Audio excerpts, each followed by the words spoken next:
ఈ స్ట్రెస్ అనేది, ఈ ఒత్తిడులు అనేవి చాలా ఉంటాయి.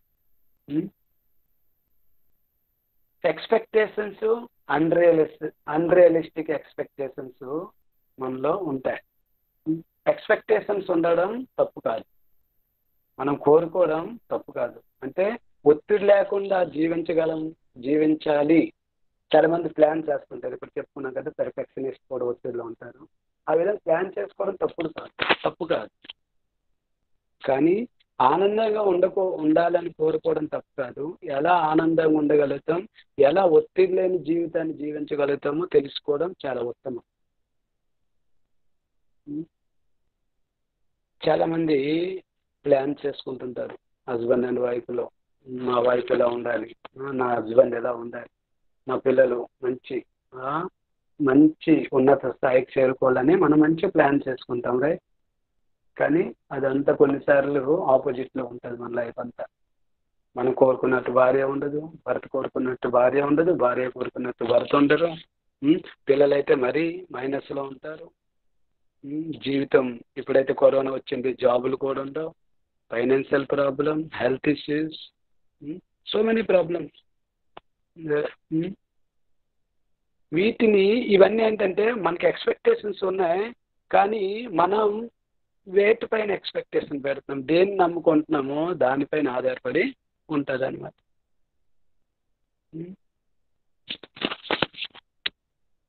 ఇంకో విషయం మీకు తెలుసా, ఎప్పుడైతే ఇందాకే చెప్పాను, కోరుకోవడం తప్పు కాదు, వీటిపైన ఎక్స్పెక్టేషన్ పెట్టుకోవడం తప్పు కాదు, కానీ నిజమైన సోర్స్ ఏదో మనం తెలుసుకోగలగాలి. ఎవరికి నమ్మాలి అనే విషయాన్ని, ఎటువంటి విషయాలను కోరుకోవాలనే విషయాన్ని తెలుసుకోగలిగినప్పుడే మనం బుద్ధిమంతులుగా పరిగణింపబడతాం. అందుకు జస్ట్ చిన్న ఇది మీకు చెప్తాను. ఎప్పుడైతే మనం Krishna is our supreme maintainer, కృష్ణుడే మనకి పోషణకర్త, ఆయనే మనకి సంరక్షకుడు అనే విషయం పైన ఎప్పుడైతే అంటే కంప్లీట్గా సంపూర్ణమైన శ్రద్ధ ఉంటుందో అప్పుడు మనం రిలీఫ్ అవుతాం. అందుకే భగవద్గీతలో 9.22 శ్లోకంలో భగవంతుడు చెప్తాడు, మనకు వాగ్దానం ఇస్తున్నారు, మన గ్యారంటీ ఇస్తున్నారు, ఎలా మన జీవితంలో ఆనందంగా ఉండగలుగుతాం. ఇది ప్రతి ఒక్కరూ నా వెనకతలు అనడానికి. ఈరోజు ఈ శ్లోకం మనకి మెయిన్ థీము. ఈ శ్లోకం నుండే మనం మొత్తం క్లాస్ అంతా ఉంటుంది అనమాట. సో ప్రతి ఒక్కరూ నా వెనకతలు అనడానికి ప్రయత్నించండి. అనన్య చింతయంతో మాం ఏ జనా పర్యుపాసతే తేషాం నిత్యాభియుక్తానాం యోగక్షేమం వహామ్యహం. అనన్య చింతయంతో మాం ఏ జనా పర్యుపాసతే తేషాం నిత్యాభియుక్తానాం యోగక్షేమం వహామ్యహం. దీని యొక్క అర్థం, నా దివ్య రూపమును ధ్యానించుచు అనన్య భక్తిచే నన్ను సదా అర్చించు వారి యోగక్షేమములను నేనే వహింతును, వారికి లేనివి సమకూర్చి ఉన్నవి సంరక్షించుతును అని భగవంతుడు భగవద్గీతలో 9.22లో మనకి వాగ్దానం చేస్తున్నారు, గ్యారంటీ ఇస్తున్నారు అనమాట. మీ యోగక్షేమాలన్నీ నేను చూసుకుంటానని చెప్పేసి. సో ఈ శ్లోకం కోసం చెప్పడానికి నా దగ్గర ఎటువంటి రియలైజేషన్స్ ఏం లేవు. నేను లెక్చర్లో ఆలకించినవే మీకు చెప్తున్నాను. ఇది ముందు విషయంలో గుర్తుపెట్టుకున్నాక నేనేదో రియలైజ్డ్ అయ్యి మీకు చెప్పట్లేదు, నాకంత ఫెయిత్ ఉంది మీకు చెప్పట్లేదు. నేను కూడా ప్రయత్నిస్తున్నాను, ఆలకించింది మీతో షేర్ చేయాలనుకుంటున్నాను. నువ్వు ఆలకించేటప్పుడు ఏవైతే నోట్స్ చేసుకుంటుంటానో ఆ నోట్లో కొన్ని పాయింట్స్ మీకు చెప్పాలనుకుంటున్నాను. ఈ శ్లోకం యోగక్షేమ వహామ్యం, మీరు ఎల్ఐసిలో చూసినట్లయితే మీకు బోర్డు ఉంటుంది అన్నమాట, యోగక్షేమ వహాం. ఈ యోగక్షేమాలన్నీ మేము చూసుకుంటాం. చాలా కంపెనీస్ కూడా మనకి అడ్వర్టైజ్మెంట్లు చెప్తుంటారే, మీరు మా దగ్గర ఇన్వెస్ట్మెంట్ చేయండి, మీకు మీకేం ప్రాబ్లం ఉండదు, మీకేం ప్రాబ్లం లేదు, మీ యోగక్షేమాలన్నీ మేము చూసుకుంటామని చెప్పేసి. అలా చూసుకున్నామని మనకు తెలుసు చాలా కంపెనీలు మునిగిపోయాయి. మన అందరం తెలుగు వాళ్ళం కాబట్టి మనకి మంచి ఎక్స్పీరియన్స్ ఉంది. అగ్రిగోల్డ్లో ప్రతి ఒక్కరు కొన్ని లక్షలు పెట్టాం, కొన్నాళ్ళకి అది మునిగిపోయింది. ఇప్పటి వరకు కూడా డబ్బులు రావట్లేదు. కానీ భగవంతుడు చెప్పింది అటువంటి కంపెనీ డమ్మీ కంపెనీస్ వాగ్దానం కావు. భగవంతుడు సుప్రీం పర్సనాలిటీ, ఆయన ఏం చెప్తున్నాడంటే మీ యోగక్షేమాలన్నీ నేను చూసుకుంటానని. ఎటువంటి వాళ్ళకంటే చూడండి, ఫెయిత్ ఇక్కడ అవసరం. నా దివ్య రూపమును ధ్యానించు అనన్య భక్తి సదా అర్చించు వారి యోగక్షేమంలో నేనే వహిస్తాను. వాళ్ళకి ఉన్నవి సమకూరుస్తారు కృష్ణుడు, లేనివి సంరక్షిస్తారు. ఒకసారి ఏమో మనకి ఇక్కడ ఫెయిత్ ఉండాలి. ఇది కృష్ణుడు మనకి ప్రాబ్లం ఏంటంటే కృష్ణుడి మాట చెప్పారు, కరెక్ట్గా నిజంగానే మనల్ని రక్షిస్తాడా ఉండాలి. ఎవరైతే ఈ కృష్ణుడు ఈ యొక్క ఉపదేశం పైన కంప్లీట్గా ఎవరికైతే ఫెయిత్ ఉంటుందో వాళ్ళు 100% ఈ జీవితంలో ఇటువంటి కష్టపూరితమైన దుఃఖపూరితమైన జీవితంలో కూడా ఆనందంగా జీవించగలుగుతారు. అది ఛాలెంజెస్ గ్యారంటీ. చాలామంది భక్తుల హృదయాలు ఇప్పుడు మనం చూస్తాం ముందుగా చాలామంది భక్తులు అటువంటి రియలైజేషన్ పొంది చాలా ఆనందంగా జీవిస్తున్నారు అనమాట. ఒకసారి మా గోపీనాథ్ టెంపుల్లో ఒక మాతాజీ ఉండేవారు. ఆ మాతాజీ ఒక నాస్తికులు ఎథిస్టిక్స్తో మీటింగ్ అయింది, డిస్కషన్స్ అయితే ఆ మాతాజీతో ఆ ఎథిస్టిక్ బిజినెస్ మ్యాన్ అనమాట. ఆ మాతాజీతో ఇలా డిస్కషన్స్ అయితే అడిగారు అనమాట, ఎవరు actual who is the real maintainer, ఎవరు మీకు తెలుసా, ఎవరు మెయింటైన్ చేస్తున్నారంటే ఈ డివోటీ లేడీ మాతాజీ ఎవరు గోపీనాథ్, మా గోపీనాథే మమ్మల్ని పోషిస్తున్నారు. అయితే నాస్తికుడికి కొద్దిగా ఈగో అట్టయి గోపీనాథ్ ఎందుకు పోషిస్తాడు, భగవంతుడు ఎక్కడ పోషిస్తున్నాడు, మీరు ఆస్మానం నుండి ఏవో వచ్చి మీకు పోషిస్తున్నాయా, మీరు శాలరీ మీరు పనులు చేయకపోతే మీకు జీతాలు రాకపోతే మీరు ఎలా జీవించగలుగుతారు, మీరు బిజినెస్లు చేసి ప్రొఫైట్లు రాకపోతే ఎలా జీవిస్తారు, మీరు జీవించేది జీతాలపైన మీ బిజినెస్లో లాభాలపైన జీవిస్తున్నారు కానీ మీకు భగవంతుడు ఎలా పోషిస్తున్నాడని పట్టుపట్టాడు అనమాట. సో వాళ్ళిద్దరూ ఇలాగే తగపు డిస్కషన్, దానికి ఏంటంటారు ఆర్గ్యుమెంట్స్, వాదింపులు జరుగుతున్నాయి అనమాట. సో ఇద్దరు ఎవరు ఒప్పుకోలేదన్నమాట. అయితే ఆ బిజినెస్ మ్యాన్, నాస్తిక్ బిజినెస్ మ్యాన్, వ్యాపారవేత్త అనుకున్నాడు అనమాట. వాళ్ళు సర్వెంట్కి చెప్పారు, నేను చూస్తాను ఈవిడికి భగవంతుడు పోషిస్తున్నాడా లేకపోతే మాలాంటి బిజినెస్ మ్యాన్లు పోషిస్తున్నారా, ఆవిడికి నేను ప్రాక్టికల్గా ఉదాహరణలతో నేను ఒప్పించి చూపిస్తానని చెప్పేసి ఏం చేశాడంటే వాళ్ళ సర్వెంట్కి పిలిచాడనమాట. వెళ్ళు ఆ లేడీకి ఏమేం కావాలో డబ్బులు, ఫుడ్ కోసం, అకామిడేషన్ కోసం మొత్తం ఎవ్రీథింగ్ ఈ ఒక్క నెల మొత్తం ప్రతిరోజు నువ్వు వెళ్ళి డబ్బులు ఇస్తుందని చెప్పారు. అయితే ఆ బిజినెస్ రావట్లేదా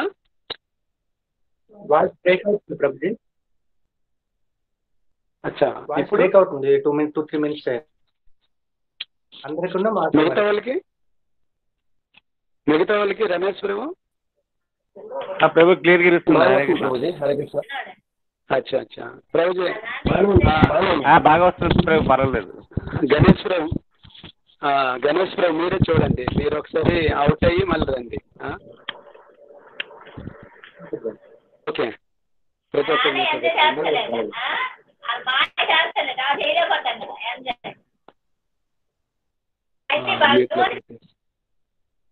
ఓకే. అయితే వాళ్ళిద్దరూ ఆ సర్వెంట్ ఏం చేశారంటే ప్రతిరోజు వెళ్ళి ఆ లేడీకి, ఆ మాతాజీకి సమకూర్చేవారు అనమాట, డబ్బులు, ఆహారం యొక్క వస్తువులు ఇచ్చేవారు అనమాట. అయితే కొన్నాళ్ళకి ఒక నెల తర్వాత ఆ బిజినెస్ మ్యాన్ ఏం చేశాడంటే ఆ లేడీ దగ్గరికి వెళ్ళాడని పిలిచారనమాట. చూసావా ఇప్పుడు ఈ నెలంతా మీకు ఎవరు రియల్గా పోషించారంటే మా గోపీనాథ్, కృష్ణుడే పోషిస్తున్నాడని చెప్పారనమాట. అలా ప్రతిరోజు ఎలా పోషించాడు మీ గోపీనాథ్, మీ కృష్ణుడు మిమ్మల్ని ఎలా పోషించాడంటే ఏమో తెలియదు. ఒక వ్యక్తి ప్రతిరోజు మా ఇంటికి వచ్చేవారు, మాకు కావాల్సిన డబ్బులు ఇచ్చేవారు, తినడానికి తినేది పదార్థాలు ఇచ్చేవారు. మాకు గోపీనాథ్ ఆ విధంగా పంపించాడు అనుకో. గోపీనాథ్ పంపించాడా? చూసే ఎవరు ఆ వ్యక్తి తెలుసా అంటే, ఇదిగో ఈ పక్కనే ఉన్నాడు అనమాట వాళ్ళ సర్వెంట్. ఇదే ఈ వ్యక్తేనంటే, ఈ వ్యక్తే మాకు రోజు. ఈ వ్యక్తి ఎవరో తెలుసా? మా సర్వెంట్, నా యొక్క సర్వెంట్ ఆయన. నేనే ఆయనకి ప్రతిరోజు డబ్బులు ఇచ్చి కొన్ని వస్తువులు ఇచ్చి మీ ఇంటికి పంపించేవాడు. ఇప్పటికైనా అర్థమైందా? యాక్చువల్గా నిజంగా మీకు ఎవరు పోషిస్తున్నారో, నేను పోషిస్తున్నానా, మీకు మీ భగవంతుడు పోషిస్తున్నాడా? అప్పుడు రియల్గా మాతాజీ చాలా కరుణాభావంతో, చాలా కృతజ్ఞత భావంతో కృష్ణుడికి గోపీనాథ్ ప్రార్థన చేసింది. ఓ గోపీనాథ్, నీవెంత దయాపూర్ణుడు, ఈవెన్ ఇటువంటి నాస్తికుల ద్వారా కూడా నన్ను పోషిస్తున్నావని కృష్ణుడికి థ్యాంక్స్ చెప్పింది అనమాట. చూడండి, కృష్ణుడు అటువంటి నాస్తికుల నుండి కూడా కృష్ణుడు భక్తుల్ని పోషిస్తాడు. ఒకసారి ఒక ఊరిలో ఒక రాజ్యంలో ఒక రాజు ఉండేవాడు. ఆ రాజు పేరు ఏంటంటే అసబ్దుల్లా అనే ఒక రాజు ఉండేవాడు. అయితే ఆ రాజు యొక్క మినిస్టర్స్ అందరూ ఏంటంటే వాళ్ళందరికీ ఒక స్లోగన్ ఉండేది అనమాట. అసబ్దుల్లా పెంచినట్టు అల్లా ఎక్కడ పెంచుతాడని చెప్పేసి. ఆ రాజ్యంలో కొందరు భక్తులు కూడా ఉండేవారు. అల్లా ఇవ్వాలనుకుంటే అసబ్దుల్లా ఏంటి ఇవ్వగలడు, మాకు పోషించేది అల్లా అని చెప్పేసి ఆ రాజు యొక్క ప్రజలు అనుకునేవారు అనమాట. కొన్నాళ్ళకి ఆ రాజుల యొక్క మినిస్టర్స్కి, మంత్రులకి, అక్కడున్న భక్తులకి ఇలా కొన్ని వాగ్దానాలు ఇలా వాదింపులు జరిగాయి. మినిస్టర్లు అనేవారు, నిజంగా అల్లా ఎక్కడ పోషిస్తున్నాడు, మాకు అబ్దుల్లా, ఆ రాజు పేరు అబ్దుల్లా అన్నమాట, అబ్దుల్లా పోషిస్తున్నాడు. అబ్దుల్లా పోషించాలనుకుంటే అల్లా ఎక్కడ పోషిస్తాడు, మాకు అబ్దుల్లా పోషిస్తున్నాడు. ఆ భక్తులు అనేవారు, అబ్దుల్లా ఏం పోషిస్తాడు, అల్లా పోషిస్తున్నాడు అని చెప్పి. ఇలా వీళ్ళేం చేస్తారంటే రాజు దగ్గరికి వెళ్తారు. రాజు కూడా అంటాడు, నేనే కదా, మీకన్నా వీళ్ళకి ఎక్కువ నేను ప్రొవైడ్ చేస్తున్నాను. మీరు భక్తులై ఉన్నారు చూడండి, మీకు భగవంతుడు ఏం చేస్తాడు, మీ అల్లా మీకేం చేస్తాడు చూడండి. నా మినిస్టర్లు వీళ్ళంత గొప్పగా ఉన్నారు, ధనవంతులు. చాలాసార్లు మనం కూడా చూస్తుంటాం, భక్తులు కొన్నిసార్లు ప్రాబ్లమ్స్లో, బాధల్లో, ఇబ్బందుల్లో గురవుతుంటారు. కొందరు బయట వాళ్ళు ఏం చేయని వాళ్ళు, భక్తి ఏం చేయరు, కానీ సంతుష్టిగా ఉంటారు అనమాట. అయితే వీళ్ళిద్దరిలో అలా వాగ్దానం అయింది. అతను రాజు కూడా అన్నాడు, నేను మీ అల్లా కన్నా నేను ఎక్కువ ప్రొవైడ్ చేస్తున్నాను, మీరు ఒక నెల తర్వాత రండి, ఎవరెక్కువ మీకు ప్రొవైడ్ చేస్తారో మీకే తెలుస్తుందని చెప్తాడండి. ఆ విధంగా వాళ్ళు వెళ్ళిపోతారు. అయితే రాజు ఏం చేశాడంటే ఒక పుచ్చకాయ అంటే వాటర్ మెలాన్, దాన్ని మధ్యలో తెలుసు కదా, కొన్నిసార్లు మధ్యలో ఇలా కట్ చేసి చిన్న ముక్కలు తీసుకుంటారు. దాంట్లో అలా తీసి లోన ఏం చేశారంటే బంగారం కాయిన్స్ ఆ పుచ్చబండులో పెట్టి వాటర్ మెలన్లో మళ్ళీ ఆ పైన అది పెట్టి ప్యాక్ చేసి రాజు ఆ మంత్రికి ఇచ్చేవాడు. మంత్రి అనుకున్నాడు, ఏంటి కొంజూస్ రాజు, నేను ఆయన కోసం ఎంత ప్రచారం చేశాను, అల్లా కన్నా మా అబ్దుల్లా గ్రేట్ అని చెప్పేసి. ఆయన చూడు ముష్టి నాకు ఒక పుచ్చపండు ఇచ్చి సంతృష్టి పెట్టేస్తున్నారని చెప్పేసి ఆ పుచ్చపండు ఇది ఎవరు కూడా తినరు, అది కూడా ముక్కల కట్ అయింది, క్రాక్ అయిన పుచ్చపండు, ఇది ఎవరు తీసుకుంటారని చెప్పేసి ఆయన అనుకునేవాడు. తీసుకుని వెళ్తున్నాడు, ఏం చేయాలి, ఒక వీధిలో ఒక ట్రాలీ పైన పుచ్చపళ్ళు అమ్ముకునేవారు ఉన్నారని. ఆయన చెప్పారు, బాబు నీ పుచ్చపండు కొంటావంటే ఇవ్వండి కొంటానని చెప్పేసి 10 రూపాయలకి అమ్మేస్తాడు అనమాట. అయితే ఆ పుచ్చపండు పక్కన పెడతాడు. సాయంకాలం వరకు అన్ని పుచ్చపళ్ళు చెల్లిపోతాయి కానీ అమ్మేస్తాడు ఆయన. ఈ పుచ్చపండు ఎవరు తీసుకెళ్ళరు. ఆయన కూడా అంటది సడేలా పోయింది, ఇందులో క్రాక్ అయింది, ఎవరు కొనరు, ఎవరు వస్తే ఇచ్చేస్తానని చెప్పి ఆ రోడ్డు అంతా ఒక భక్తుడు వెళ్ళిపోతుంటాడని. ఏ బాబు నీకు ఈ పుచ్చపండు కావాలా, ఫ్రీగా ఇస్తాను, డబ్బులు ఏమి ఇవ్వని అవసరం లేదు, తీసుకుంటే ఆ భక్తుడు ఏం చేస్తాడంటే ఆ పుచ్చపండు తీసుకొని వెళ్ళిపోతాడు అనమాట. ఇంటికి వెళ్ళి చూసేసరికి దాంట్లో బంగారం కాయిన్స్ ఉంటాయి. ఆయన ఏదో అల్లా ఇచ్చాడని చెప్పేసి ఆయన ఉంటాడు. అయితే మళ్ళీ కొన్నాళ్ళకి మళ్ళీ తర్వాత రోజు కూడా రాజు సేమ్ రొటీన్గా అదే పుచ్చపండులో బంగారం పెట్టి మళ్ళీ ఆయనకి ఇచ్చేవాడు అనమాట, మినిస్టర్కి. మినిస్టర్ కూడా మినిస్టర్ అడుగుతున్నాడు, బాగుందా అంటే బాగుంది, బయటకైతే అంటున్నాడు కానీ లోన్లో తిట్టుకుంటున్నాడు అనమాట.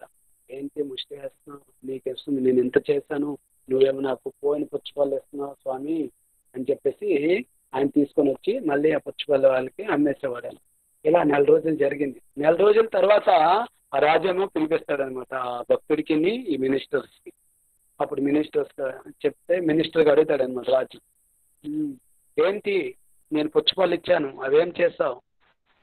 అప్పుడు భక్తుడికి అడుగుతాను, చూసావా నీ భక్తులకి ఎక్కువిచ్చారా, అల్లా ఎక్కువిచ్చారా, అబ్దుల్లా తన మినిస్టర్లకి ఎక్కువిచ్చారా, ఇప్పుడని తెలుసుకోనని చెప్పేసి మినిస్టర్కి అడుగుతారు. ఓ మినిస్టర్ నువ్వు చెప్పు నీకేం దొరికిందంటే, స్వామి ఏం దొరుకుతుంది, నీవేమో పోయిన పుచ్చపళ్ళు ఇచ్చావు, కట్ చేసినవి క్రాక్లు అయినవి, అవి నేనేం చేశానంటే 10 రూపాయలకి అమ్మేశానని చెప్పి. అరే 10 రూపాయలకి అమ్మేశావా?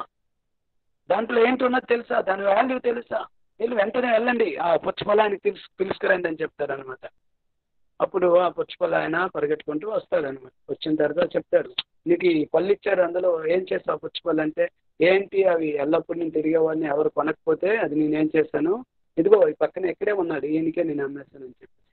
అప్పుడు ఆ భక్తుడు చెప్తాడనమాట, ఇప్పుడు నాకు మల్టీ స్టోరీ బిల్డింగ్ ఉంది అని చెప్పేసి, అంత మల్టీ స్టోరీ బిల్డింగ్ చేసుకుని అంత డబ్బులు ఆయనకి సమకూర్చాయి. అప్పటికి రాజుకి అర్థమవుతుంది నిజంగా పోషించేది అల్లా, ఇటువంటి అసబ్దుల్లా ఇటువంటి తుచ్చమైన జీవులు కాదని చెప్పేసి ఆయన ఒప్పుకుంటాడనమాట. చాలా మంది మనం అనుకోవచ్చు, ఇఫ్ యు థింక్ అంటే మనం అనుకోవచ్చు నేను ఎక్కువ కష్టపడితే నేను ఎక్కువ డబ్బులు సంపాదించుకోవచ్చు అని మనం అనుకుంటుంటాం కొన్నిసార్లు. మన జీవితంలో చాలా మంది చూడొచ్చు,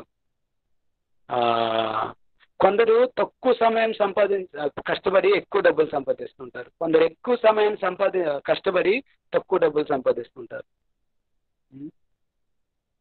ఇప్పుడు సుందర్ పిచాయ్ అని మన గూగుల్ యొక్క CEO, ఆయన ఈ పృథ్వీలో ఎక్కువ శాలరీ తీసుకునే వ్యక్తి అనమాట. ఆయన ఎన్ని గంటలు పనిచేస్తాడు, కొద్దిసేపు పనిచేస్తాడు, కానీ నెలకి 300 కోట్ల రూపాయలు ఆయనకి శాలరీ, జీతం. మనం సంపాదించాలంటే 3,000 రూపాయలకు కూడా 3 గంటలు 4 గంటలు కష్టపడాల్సి వస్తుంది. రే ఇప్పుడు ఇంకొక ప్రభుత్వం చెప్తారనమాట, మనం ఇప్పుడు ఈ జనరేషన్లో చూడండి, ఎక్కువ తెలివి గల వాళ్ళు స్టూడెంట్స్ ఏం చేస్తారంటే సైన్స్ తీసుకుంటారు. ఇంకా కొద్దిగా తెలివైన వాళ్ళు, వాళ్ళకి కన్నా కొద్దిగా లో లెవెల్లో ఉండేవాళ్ళు కామర్స్ తీసుకుంటారు, వాళ్ళకి కన్నా కొద్దిగా దిగువలో ఉండేవాళ్ళు BA ఆర్ట్స్ తీసుకుంటారు అనమాట. సైన్స్ వాళ్ళు ఏం చేస్తారంటే బీటెక్లు చేస్తారు, రైట్. కామర్స్ వాళ్ళు MBA ఇటువంటివి చేస్తారు, అకౌంట్స్ ఇవన్నీ. ఆర్ట్స్ వాళ్ళు IASలు అవుతారు. చూడండి, మీరు ఇప్పుడు ఏం చేస్తారంటే MBA వాళ్ళు చేసేవాళ్ళు అంటే ఎక్కువ తెలివైన వాళ్ళు బీటెక్ ఇంజనీరింగ్ చేస్తారు, వాళ్ళకన్నా తక్కువ ఉండేవాళ్ళు కామర్స్ చేస్తారు. కామర్స్ చేసి MBA అయిన తర్వాత MBAలు ఏం చేస్తారంటే వాళ్ళు మేనేజర్స్, వాళ్ళ కింద వీళ్ళు పని చేయాలి. ఎవరు? ఇంజనీర్స్ చేసేవాళ్ళు. అదే ఈ కామర్స్ చేసే వాళ్ళు కామర్స్ కన్నా తక్కువ ఉండేవాళ్ళు ఆర్ట్స్ చేస్తారు, రైట్. ఆర్ట్స్ చేసేవాళ్ళు IASలు IPSలు అవుతారనమాట. వాళ్ళు అడ్మినిస్ట్రేటర్స్, వాళ్ళ కింద వీళ్ళు MBA వాళ్ళు పనిచేస్తారు, వాళ్ళ కిందేమో ఇంజనీర్స్ పనిచేస్తారు. అవునా? వీళ్ళకి ఇంకో మీరు చూసుకున్నట్లయితే ఎవరైతే మినిస్టర్స్ ఉంటారో వాళ్ళు ఆర్ట్స్ కన్నా తక్కువ 10th 12th చదువుకొని వాళ్ళు మినిస్టర్లు అయిపోతారు. వాళ్ళు ఏం చేస్తారంటే వీళ్ళు మినిస్టర్స్ ఏమో IASకి కంట్రోల్ చేస్తారు, వాళ్ళ కింద ఈ MBA వాళ్ళు పనిచేస్తారు, వాళ్ళ కిందేమో బీటెక్ వాళ్ళు పనిచేస్తుంటారు అన్నమాట.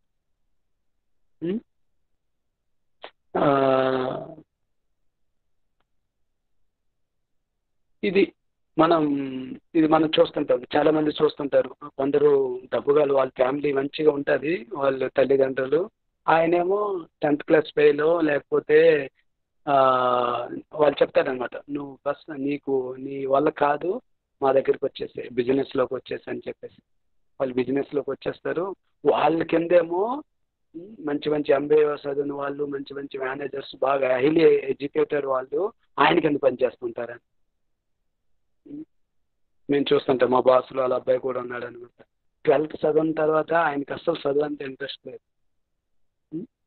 ఆయన కాలేజ్ మానేసి ఇక్కడికి వచ్చి బాస్ అయిపోయాడు. ఆయన కిందేమో చాలా మంది పనులు చేస్తున్నారు అనమాట. ఇవన్నీ ఉన్నాయి. యాక్చువల్లీ మనం కృష్ణ ఇస్ ద, మనకి ఎప్పుడైతే ఈ గమ్యానికి వస్తామో, ఈ కాన్సెప్ట్కి వస్తామో, కృష్ణుడే రియల్గా మనల్ని పోషిస్తున్నాడనే ఈ ఈ లెవెల్కి అయితే ఎప్పుడు మనం చేరుకుంటామో అప్పుడు మనకి ఫెయిత్ పెరుగుతుంది. కృష్ణుడి పైన మనం ఈ జీవితంలో మనం ఆనందంగా ఉండగలుగుతాం. యాక్చువల్లీ ఇటువంటి నమ్మకం పెట్టి చూడండి, మనకు చాలా మంది డౌట్ రావచ్చు. మనం ఖాళీ కూర్చొని, ఇందాక ముందే చెప్పాను అనమాట, మనం ఖాళీగా ఏదో పని చేయకుండా కూర్చుంటే కృష్ణుడు ఎలా పోషిస్తాడని. ఎస్, ఇప్పుడు కూడా మీకు రియల్ ఎగ్జాంపుల్, లైవ్ ఎగ్జాంపుల్ ఉన్నాయి. ఇప్పుడు మీకు తెలుసుంటుంది, ఇస్కాన్ మాయాపూర్లో గురుకులం ఉంది. ఆ గురుకులంలో ఏం చేస్తారంటే ప్రతి ఏడాది పిల్లలకి, స్టూడెంటు, అక్కడ ఉండే టీచర్స్ ఏం చేస్తారంటే ఈ యొక్క నమ్మకాన్ని పెంచుకోవడానికి, కృష్ణుడే నిజంగా పోషకుడు, మనల్ని పోషిస్తున్నాడు అనే విషయాన్పై వాళ్ళకి ఇంకా పట్టు, ఇంకా ఫెయిత్ పెరగడానికి ఏం చేస్తారంటే వాళ్ళతో పాటు ఏమి తీసుకోకుండా ఫోన్స్ కానీ, డబ్బులు కానీ, ఇంకా వ్యవస్థ ఎక్కడ ఉండాలి, ఏం చేయాలని ఏం తీసుకోరు అనమాట. వాళ్ళు ఏం చేస్తారంటే వెళ్ళిపోతారు బయట. మాయాపూర్ నుండి కలకత్తా, లేకపోతే ఇటువంటి సిటీలో పెద్ద పెద్ద టౌన్లకు కానీ, సిటీస్ కానీ వెళ్ళిపోతారు అనమాట. ఒక నెల రోజులు వాళ్ళు తిరుగుతారు అనమాట. ఇలాగే ఏముండవు. కొన్నిసార్లు వాళ్ళు ఏం చేస్తారంటే ఒకసారి చెప్తున్నారు, ఒక రోజు ఒక మాల్స్ ఉంటాయి, మాల్ ఎదురుగా ఏం లేదు, అక్కడ వాళ్ళ దగ్గర ఏం లేవు అనమాట. జస్ట్ అక్కడ పార్కింగ్ ఏరియా ఉంటుంది. ఆ పార్కింగ్లో వాళ్ళు ఏం చేస్తారంటే జస్ట్ పడిపోతారు అనమాట.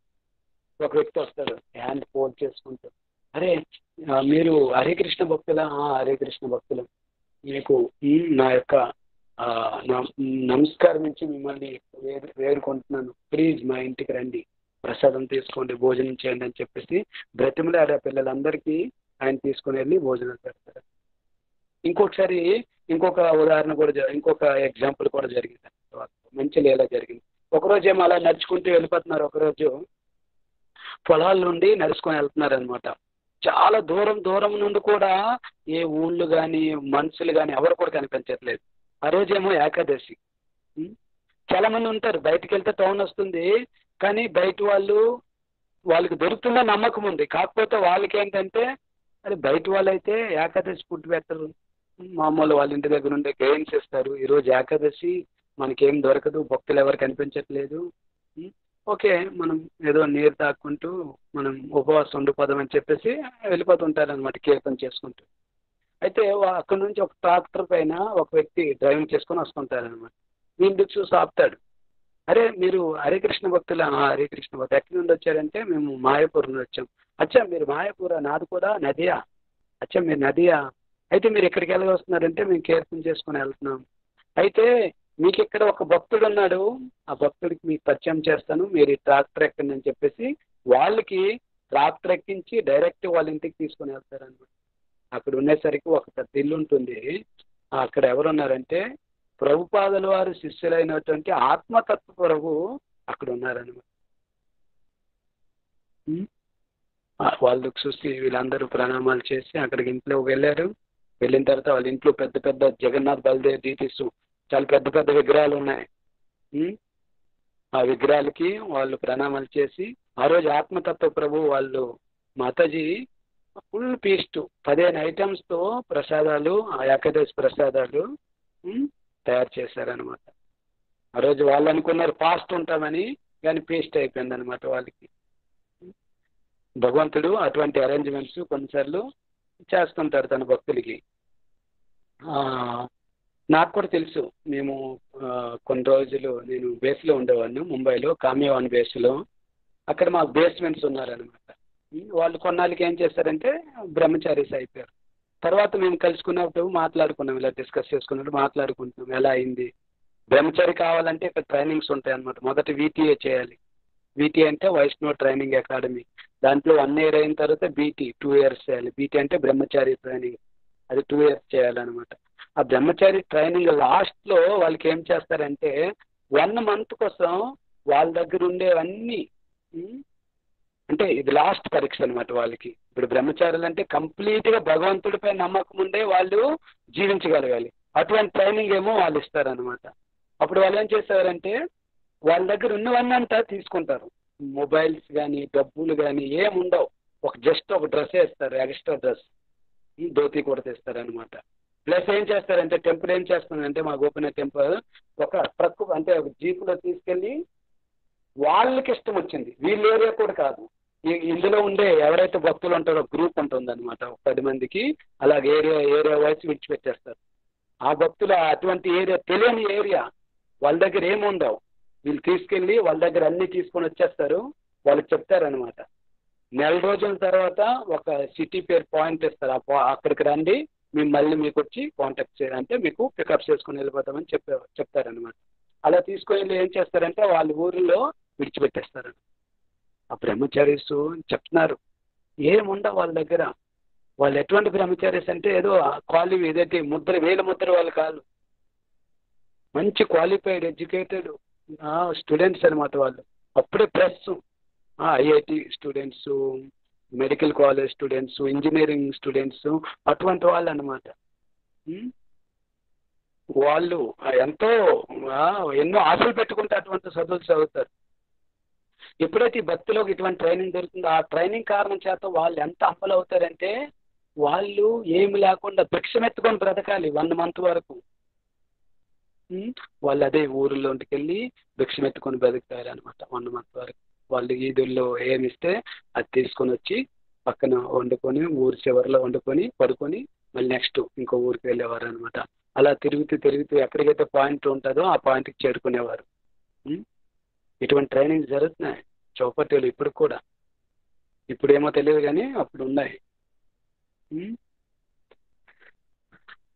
ఒకసారి ప్రభుపాదుల వారు లీలామృతంలో ఇది ఉంది. ఒకసారి ఏమో వెస్ట్లో అంటే బయట దేశాల్లో వెస్టర్న్ కంట్రీస్లో ఒక టెంపుల్లో డొనేషన్స్ తక్కువై వాళ్ళకి కలెక్షన్స్ రావట్లేదని. సో ఆ టెంపుల్కి ఎక్కడైతే వాళ్ళు ఉంటున్నారో ఆ ఉండే స్థలంకి రెంట్ చెల్లించుకోవడానికి ఆ భక్తుల దగ్గర డబ్బులు లేవని చాలా ఆలోచించారు. వెంటనే వాళ్ళు ప్రభుపాదుల వారు చెప్పిన థాట్ గుర్తుకొచ్చింది. Krishna is the real maintainer, if needs something you do just kirtan. ప్రభుపాదుల వారు ఎప్పటికీ మాట చెప్పేవారు అనమాట. వాళ్ళు ఎప్పుడైతే ప్రభుపాదుల వారు ఈ మాట గుర్తుకొచ్చిందో వెంటనే ఏం చేశారంటే అన్ని విడిచిపెట్టేసి వెంటనే కీర్తన స్టార్ట్ చేశారనమాట. ఇది రియల్. కీర్తన స్టార్ట్ చేయగానే ఏమైందంటే విండో నుండి కొన్ని కరెన్సీ నోట్స్ ఇలా ఎగురుకుంటూ వచ్చాయన్నమాట.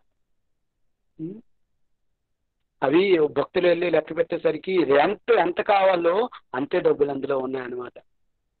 ఇదేం కట్టుకథలు ఏం చెప్పట్లేదు, పురాణాల్లో ఉండి ఎక్కడి నుండో చెప్పట్లేదు. ఇప్పటికి కూడా ప్రయత్నం, ఇప్పటికి కూడా ఇవి ప్రూఫ్ ఉన్నాయి. ఇప్పుడు చూసే భక్తులు, ఈ తరం భక్తులే ఇటువంటివి చూసారని. వాళ్ళకి ఆ కరెన్సీ వచ్చింది, వెంటనే ఆ డబ్బులతో వాళ్ళు రెంట్ కట్టుకున్నారనమాట.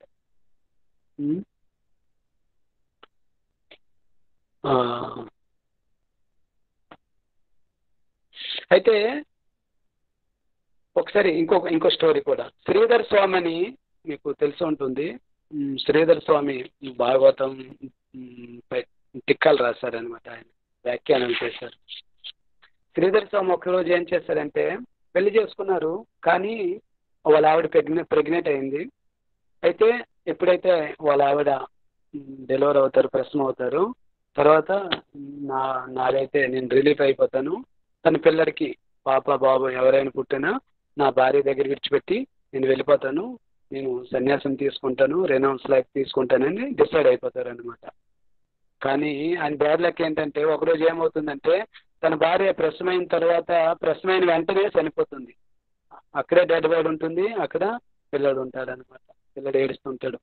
చూసి శ్రీధర్ స్వామి చాలా బాధపడతాడు అనమాట. అరే నేను అనుకున్నాను డెలివరీ అయిన తర్వాత నేను ఫ్యామిలీని విడిచిపెట్టి నేను బయటికి వెళ్ళిపోవాలి, రెనౌన్స్ సన్యాసం తీసుకోవాలనుకున్నాను, ఎలాగైంది నా జీవితంలో మరి రాయలేదేమో, భగవంతుడికి ఇష్టం లేదేమో, నేను ఉండాలి, ఎందుకంటే నేను ఒక్కరినే ఇప్పుడు ఆ పసిబిడ్డకి నేను ప్రొటెక్ట్ చేయాలి, ఇంకెవరు లేదానికి దిక్కు, తన తల్లి ఇప్పుడే చనిపోయింది అని చెప్పేసి బాధపడుకుంటూ ఉంటాడనమాట.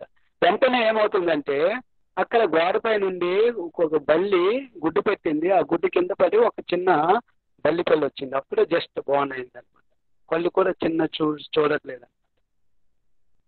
వెంటనే కొద్దిసేపు తర్వాత ఏం చేస్తుందంటే ఆ బల్లికి కొన్ని పక్కన పురుగులు ఉంటాయి కదా, చూసారా, దోమలు ఇటువంటి బల్లిలు తింటుంటాయి. అలాగే ఏం చేస్తుందంటే బల్లి తినడం స్టార్ట్ అయింది అనమాట. అప్పుడే పుట్టిన చైల్డ్ బల్లి.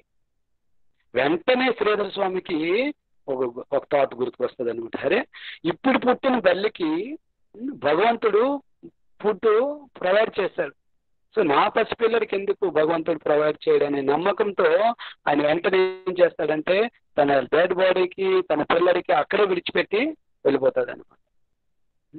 వెళ్ళిపోయి 25 సంవత్సరాల తర్వాత మళ్ళీ అదే ఊరికి వస్తాడనమాట. వచ్చిన తర్వాత ఆ ఊరు వాళ్ళందరూ గొప్పగా చెప్పుకుంటుంటారు, ఆ ఊరు ఎంతో సమృద్ధితో నిండిపోయి ఉంటుంది. ఎందుకంటే ఇక్కడ ఒక క్వాలిఫైడ్ గురు అండర్లో ఆ ఊరు ఆ టౌన్ ఉంటుంది కాబట్టి అందుకే ఆ ఊరు ఆ టౌన్ అంతా సమృద్ధంతో నిండిపోతుందని చెప్తారనమాట. చాలా మంది చెప్పుకుంటుంటారు ఆయన యొక్క తపస్య, ఆయన యొక్క భక్తి, ఆయన యొక్క నమ్మకం, ఆయన యొక్క ఆచారాలు కారణం చేత ఈ ఊరిలో ప్రతి ఒక్కరికి ఆయన ఆదర్శం అని చెప్పేసి అందరూ గొప్పలు చెప్పుకుంటుంటారు అనమాట. అయితే ఈయన అడుగుతారు అనమాట, ఎవరా అబ్బాయి అంటే 25 సంవత్సరాలే, జస్ట్ 25 సంవత్సరాలే ఆయనకి, కానీ మంచి క్వాలిఫైడ్ స్కాలర్ అని చెప్తుంటారు అనమాట. అయితే ఎవరదంటే ఏమో తెలియదు. 25 సంవత్సరాల క్రిందట ఆయన ఇంట్లో తల్లి శవం ఉన్నది, చిన్న పిల్లడు ఉండేవాడు, వాళ్ళ ఆనేమో విడిచిపెట్టి వెళ్ళిపోయాడు. తర్వాత మా ఊరు వాళ్ళందరం వెళ్ళి ఆయనకి ఫైనల్ రైట్స్ చేస్తాం వాళ్ళ అమ్మగారికి. తర్వాత ఈ అబ్బాయికి ఏమో గురుకుల్లో చేర్పించాం. సో గురుకుల్లో నేర్చుకుంటూ తన విద్యని ఈరోజు తనే గురువుగా మారి ఈ ఊరినంతా ఉత్తరించాడని చెప్తారనమాట. అప్పుడు శ్రీధర స్వామి అనుకుంటారు, చూసారా రియల్గా భగవంతుడు పోషిస్తున్నాడని. సో మనం అటువంటివి మనం చేయలేం, మనం ఇమిటేట్ చేయలేం, మనం కూడా ఇటువంటివి ప్రేరణ తీసుకొని మనం చేయలేం. ఎందుకంటే మనకు అంత ఫెయిత్ లేదు, మనం అలా అటువంటి పనులు చేయొద్దు. మనం అటువంటి భావన పెట్టుకోవాలి, కానీ అటువంటి కార్యాలు మనం చేయలేం. అలా చెప్తారు కదా, శివుడు మనం ఇప్పుడు పరమ వైష్ణవులతో మనం చేయలేం, వాళ్ళ యొక్క కార్యాలు మనం చేయలేం.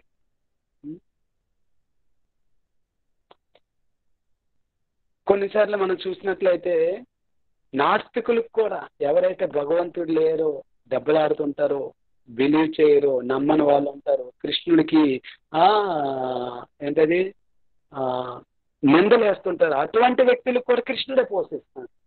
రియల్ చూడండి, మనం చూసుకున్నట్లయితే భక్తి చేస్తున్న మనపైన వర్షాలు భగవంతుడు కురిపిస్తున్నాడా, మనకే గాలిని ఇస్తున్నాడా? లేదు, అందరికీ భగవంతుడు ఎంత కరుణాదేవుడు. ఎందుకంటే ప్రతి ఒక్క జీవాత్మలో ఆయన యొక్క అంశలే. మమై వంశో జీవలోకే జీవభూత చెప్తాడు అనమాట భగవంతుడు. మనం చూడండి, కృష్ణుడు మనం తీసుకునే ఫుడ్ని కూడా జీర్ణం కావడానికి కృష్ణుడే ఆధారం. చూడండి, మనం తీసుకున్న ఫుడ్ మన గొంతుకి దాటింది అనుకోండి, మనకేమైనా కంట్రోల్ ఉంటుందా? చెప్పండి, మనం కంట్రోల్ చేయడం. మనం ఏమో ఇలా నొక్కుని గ్రైండ్ చేసుకోవాలి, ఇది చేసుకోవాలి, నేను తిన్న ఫుడ్నంతని గ్రైండ్ చేసుకొని, లేకపోతే దాన్ని నేను డైజెషన్ చేసి బ్లడ్గా మార్చి వేస్ట్ అంతా స్టూల్స్ ద్వారా బయటకు పంపించుకో మనమేం చేస్తున్నామా? మనకు తెలియదు. జస్ట్ మన ఫుడ్ నోట్లో వేస్తాం, ఆటోమేటిక్గా డైజెషన్ పవర్ అంతా భగవంతుడే చేస్తుంది. ఈవెన్ డైజెషన్ కూడా, అది కూడా భగవంతుడి విల్లు ద్వారాగే మనం తీసుకునే ఫుడ్ కూడా డైజెషన్ అవుతుంది. కొన్నిసార్లు చూస్తారా, చెట్లు ఇలా నిలబడతాయి బయట, ఈ సూర్యరశ్మిని పీల్చుకొని మంచి మంచి పళ్ళని ఇస్తాయన్నమాట. మనం అలా నిలబడి మనం పళ్ళు కానీ ఫలాలు మనం ఇవ్వగలుగుతామో? అటువంటివి ఇవ్వలేము. నమ్మకం ఉండాలి, భగవంతుడే మనకి పోషిస్తున్నాడనే నమ్మకాన్ని మనకి పట్టు ఉండాలి, ఫెయిత్ ఉండాలి, ఫ్యాక్ట్గా మనం తెలుసుకోగలగాలి. ఇందాక చెప్పుకున్నట్టు 9.22 శ్లోకం నేర్చుకున్నంత మాత్రాన్ని కాదు. చాలా మంది శ్లోకాలు చెప్తారు. మొన్న ప్రభుజీ లాస్ట్ వీక్లో చెప్పారు కదా, చిలుకల్లాగా అవ్వకూడదు మనం. చిలుకలు కూడా మాటలు మనం ఏం చెప్తే హరే కృష్ణ అంటే హరే కృష్ణ అంటే, హరే రామ అంటే హరే రామ అంటాయి. కానీ ఎప్పుడైతే పిల్లి ఎలకొచ్చి పడుతుందో మళ్ళీ క్యా క్యా క్యా క్యా అంటాయని. శ్లోకాలు నేర్చుకోవడం కాదు, నేర్చుకోవాలి బెస్ట్, కానీ ఆ శ్లోకంలో కృష్ణుడు చెప్పిన అర్థాలతో మనం జీవించడం నేర్చుకోవడం గొప్పది. ఒకసారి కురుక్షేత్రంలో యుద్ధం స్టార్ట్ అయిపోయింది. ఇరువర్గాల వాళ్ళు పాండవులు కౌరవులు ఇరువర్గాల యొక్క సైన్యం కొన్ని ఉన్నారు. మధ్యలో ఒక సెంటర్లో ఏం చేసిందంటే ఒక పక్షి తన గుడ్లు పెట్టి ఉందన్నమాట. పక్షి ఏం లేదు, గుడ్లు పెట్టి గుడ్లు ఉన్నాయి. వెంటనే చూసేసరికి పక్షి వచ్చి చూసింది, రెండు పక్కలేమో పెద్ద పెద్ద సైన్యాలు చెప్తారనమాట. 65 కోట్ల సైన్యం అనమాట. క్షత్రియులు వేడి రక్తంతో నిలబడి ఉన్నారనమాట. అటువంటి మధ్యలో తన గుడ్లు ఉన్నాయి. సో ఆవిడికి అర్థం కావట్లేదు, సరే నా ఫినిష్డ్ అయిపోయింది, నా పిల్లలు పోతారని చెప్పి చాలా బాధపడుతుంది అనమాట. అందులో మీకు తెలుసు కదా, ఎప్పుడైతే ఇరు వర్గాలు వారు వస్తారో ప్రతి ఒక్కరికి స్టోరీ తెలుసు. వెంటనే అర్జునుడు కృష్ణుడికి చెప్తాడనమాట, నా రథం తీసుకెళ్ళని చెప్పేసి. ఈ స్టోరీ అందరికీ తెలుసు. వెళ్తాడు, అవన్నీ చూసుకొని వచ్చి ఇరు వర్గాల మధ్యలో నిలబడి 45 నిమిషాల కోసం భగవద్గీత చెప్తారనమాట. అది మీకు తెలిసిందే. డైరెక్ట్ కృష్ణుడు భగవద్గీత రథం తీసుకెళ్ళి ఎక్కడికి వెళ్ళారంటే గుట్లు ఉన్నాయి కదా, గుట్ల కిందకి ఉన్న బండి పైకి పెట్టి అక్కడ భగవద్గీత చెప్తారనమాట. సో పక్షి ఎలపు కేక్ రాస్తుంటుంది అనమాట. ఎవరు రక్షించండి ప్లీజ్, నా పిల్లలు అంటే నా గుడ్లు అక్కడ ఉన్నాయి, నా పిల్లలకి ఏమనొద్దు, మీరు కాల్ పెట్టొద్దు అని నాకు రక్షించండి అని గట్టిగా తన భాషలో కేక్ రాస్తుంటుంది అనమాట. భగవద్గీత 45 నిమిషాలు అయిపోయింది. భగవద్గీత చెప్పేసరి కృష్ణుడు మళ్ళీ వెళ్ళిపోతారు అనమాట. రథం వెళ్ళిపోతుంది, యుద్ధం స్టార్ట్ అవుతుంది అనమాట. స్టార్ట్ అయిన తర్వాత స్టార్ట్ అవ్వగానే కృష్ణుడు ఏం చెప్తాడంటే అర్జునుడికి, అదిగో ముందు ఒక ఇది ఏనుగు కనిపిస్తుంది తెలుసా? కనిపిస్తుంది స్వామి. ఆ ఏనుగు మెడలో గంట ఉంటుంది, గంట కనిపిస్తుందా? గంట కనిపిస్తుంది. ఆ గంటకి తాడుతో కట్టుంటారు కదా, ఆ తాడు పైన నువ్వు బాణం షూట్ చేయని చెప్తారనమాట. అర్జునుడికి అర్థం కాలేదు. ఏనుగు ఉంది, ఏనుగు పైన అక్కడ క్షత్రియులు ఉన్నారు, దాన్ని కొట్టకుండా ఏనుగు ఒక గంటనే ఎందుకు కొట్టమంటున్నా స్వామి? కానీ ఆల్రెడీ ఇప్పుడే భగవద్గీత 45 నిమిషాల ముందే చెప్తాదనమాట. కరిష్యం వచనేతవా, నీవే చెప్తే అదే నేను పాటిస్తాను. ఆల్రెడీ సరెండర్ అయిపోయింటారు కాబట్టి అర్జునుడు అటువంటి ప్రశ్నలు ఏం చేయలేదు. కృష్ణుడు చెప్పాడని బాణం వేస్తాడనమాట. ఎప్పుడైతే ఆ గంట పైన బాణం వేస్తాడో ఆ గంట కరెక్ట్గా వచ్చి తన గుడ్ల పైన పడుతుంది అనమాట. అప్పుడు ఏనుగులు చెప్తారనమాట. అప్పుడు ఏనుగులు కూడా చాలా బలమైనవి, చాలా పెద్దవి. ఇటువంటి కలియుగంలో ఏనుగులు కాదు. తన యొక్క గంటలు కూడా చాలా బరువైనవి అనమాట. ఎప్పుడైతే ఆ స్పీడ్గా గంట పడిందో ఆ భూమిలోకి దూసుకెళ్ళిపోయింది అనమాట. అంత డౌన్కి వెళ్ళిపోయింది. కరెక్ట్ ఎక్కడైతే గుడ్లు ఉన్నాయో ఆ గుడ్ల పైన కవరింగ్గా అవి అయిపోయాను. తర్వాత యుద్ధం అంతా జరిగింది, లాస్ట్ అయిపోయింది. తర్వాత అశ్వత్థామ తను వెళ్ళేటప్పుడు తన రథం తగిలి మళ్ళీ అది బయటకు వచ్చేసరికి ఈ 18 రోజులు ఎప్పుడైతే యుద్ధం జరిగిందో అక్కడ వేడి రక్తాలతో నిండిపోయింది. ఎంతో సైనికులే క్షత్రియులు అందరూ నశించిపోయారు. వాళ్ళ యొక్క వేడి రక్తం ఉడుక్కుంటూ దాంట్లో రక్తం వెళ్ళి ఇవన్నీ చాలా కందరబెదరుగా ఉన్నాయి. అప్పుడు ఆ పిల్లలు ఆల్రెడీ ఆ 18 రోజుల్లో ఆ గుడ్డుల నుండి పిల్లలు వచ్చారు. పిల్లలు ఉన్నాయి. ఎప్పుడైతే ఆ గంట బయటకు వస్తుందో పిల్లలు వచ్చాయి. అప్పుడు పైనుండి వచ్చి ఎంతో ఆనందపడుతుంది అనమాట. చూసారా? అటువంటి అంటే ఇది ఇప్పటి వరకు మన ఇటువంటి యుద్ధము ఎక్కడ కూడా ఎప్పుడు కూడా జరగలేదు. అంత పెద్ద భీకర యుద్ధం కురుక్షేత్ర రణ యుద్ధం అంటే మామూలు మనలాంటి యుద్ధాలేం కాదు, చిన్నవేం కాదు. మనం ఇప్పుడు ర్యాస్గా ట్రాఫిక్ ఉన్న ఏరియాలో ఏదైనా పెట్టండి, మనకి నమ్మకం ఉంటుందా దాన్ని సంరక్షించుకోవడానికి? ఇటువంటి యుద్ధంలో రణ యుద్ధంలో కూడా ఆ గుడ్లు కృష్ణుడు వాటిని కూడా ధ్యానం పెట్టి రక్షించగలిగాడు అనమాట.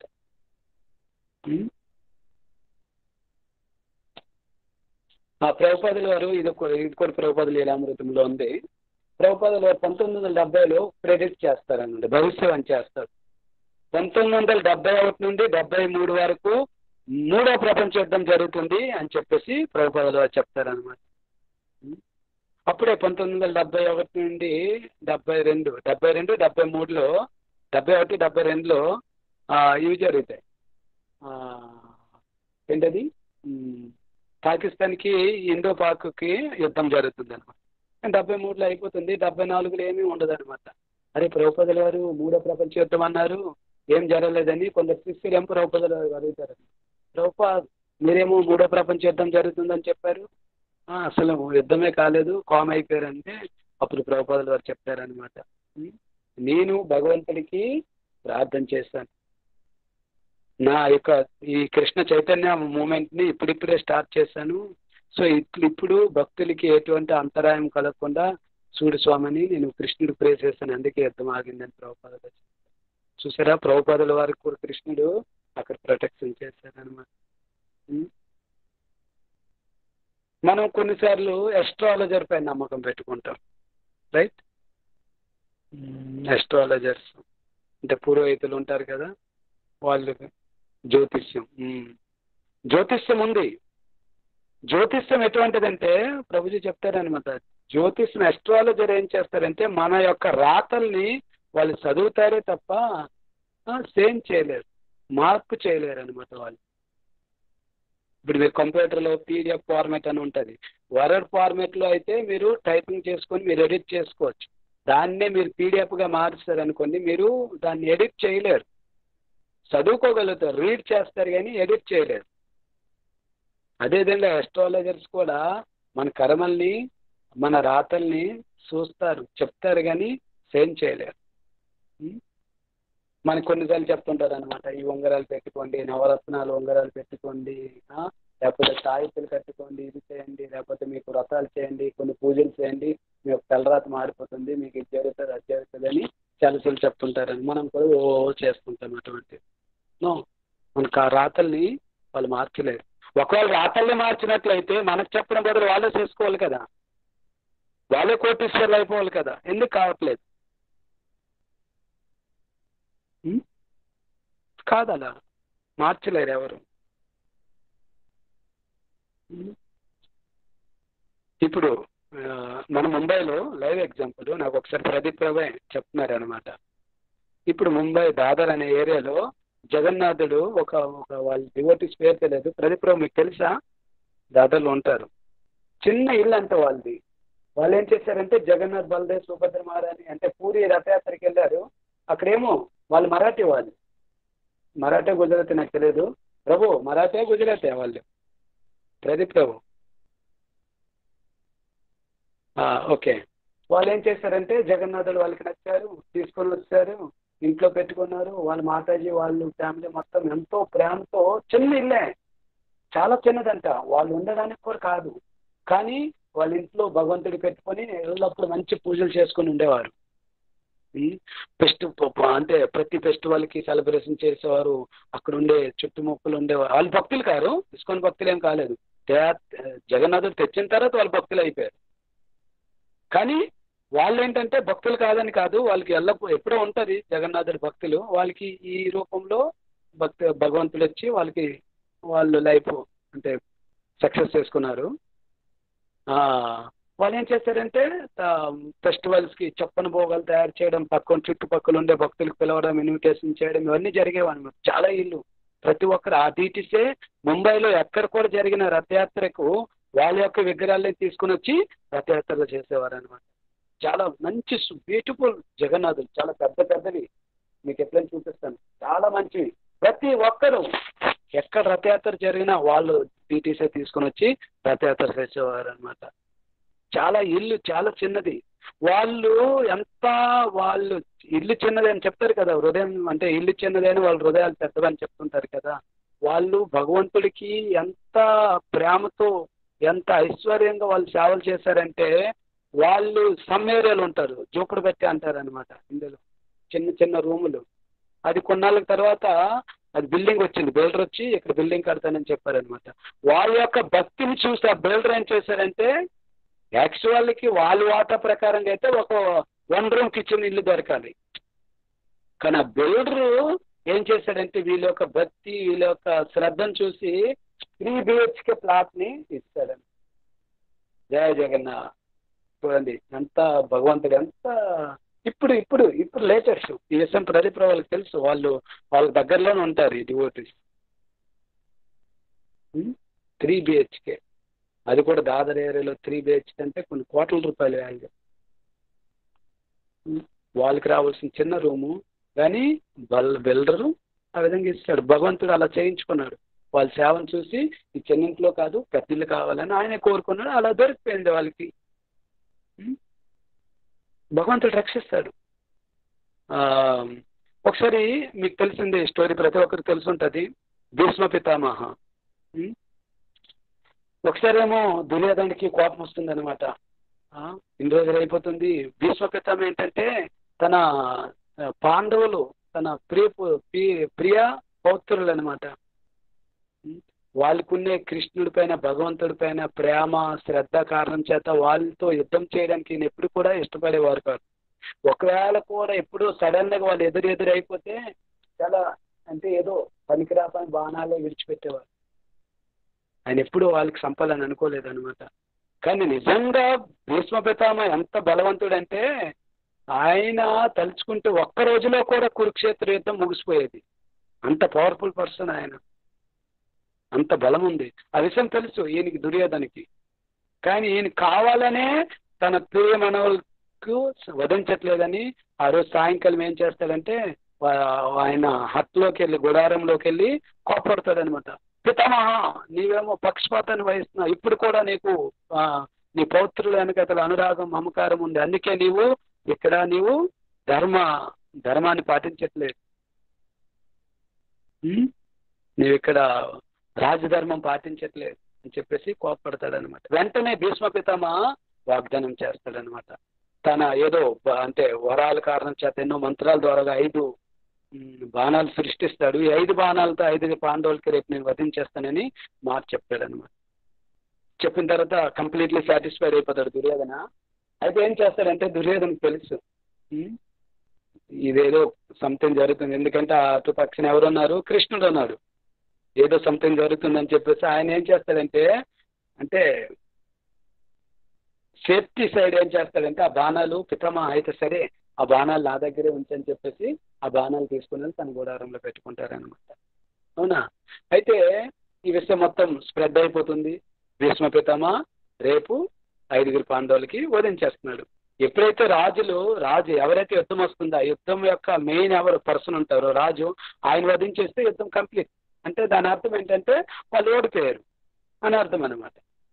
అయితే అందరూ ముచ్చట్లు పడిపోతున్నారు, రేపటి నుండి మన యుద్ధం కంప్లీట్ అయిపోతుంది అని చెప్పేసి. కృష్ణుడు చెప్తాడు, అర్జునుడి దగ్గరికి వెళ్తారు, ధర్మరాజు అర్జునుడి గారు అందరూ మస్తుగా ఉంటారా, ఓయ్ తెలుసా మీకు న్యూస్ వచ్చింది, లేటెస్ట్ న్యూస్, బ్రేకింగ్ న్యూస్. తెలిసింది ఆల్రెడీ, ఇప్పుడే వాట్సాప్ అందింది, ఏదో మనం అంటాం మన భాషలో, అవునా ఇప్పుడే వచ్చింది, మొత్తం వైరల్ అయిపోయింది న్యూస్, బ్రేకింగ్ న్యూస్ అని చెప్తుంటాం మనం. రేపు వచ్చింది. ఏంటది? అరే భీష్మ పితామహ ప్రాణం తీసుకున్నాడు, వావ్ తీసుకున్నాడు. అయితే మీకేం భయం లేదంటే మాకెందుకు భయం చెప్తారు కదా. ఇంగ్లీష్లో ఒక సామెత ఉందన్నమాట,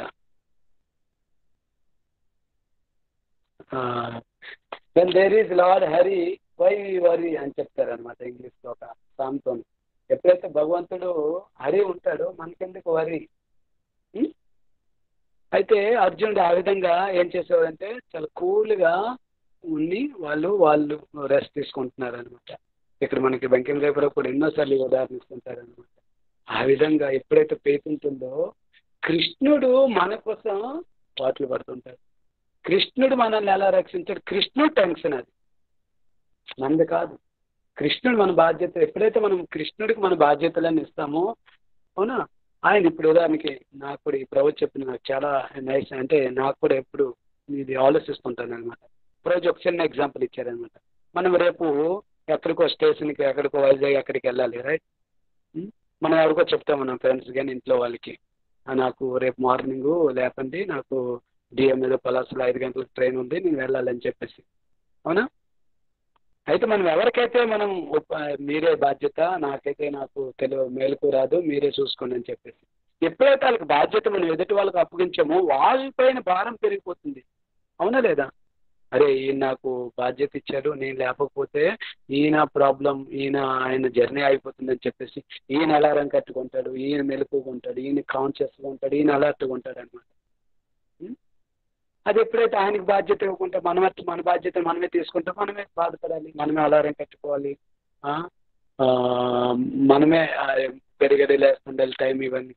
అదే ఇంకొకరికి మన బాధ్యత ఇస్తామనుకోండి, మనకు 4:30కి లేపమంటే 4:30 వరకు సంపూర్ణంగా పడుకోవచ్చాను. అదేవిధంగా మనం కృష్ణుడికి ఎప్పుడైతే మన బాధ్యతలు ఇస్తామో ఆ విధంగా మనం పీస్ఫుల్గా మనం జీవించుకోగలుగుతాం. అయితే ఈ విధంగా వీళ్ళు అర్జునుడు పాండవులు అందరూ ఏం చేశారంటే మస్తుగా ఉన్నారు. అయితే కృష్ణుడు ఏం చేశాడంటే ద్రౌపదికి పిలిచాడు అనమాట.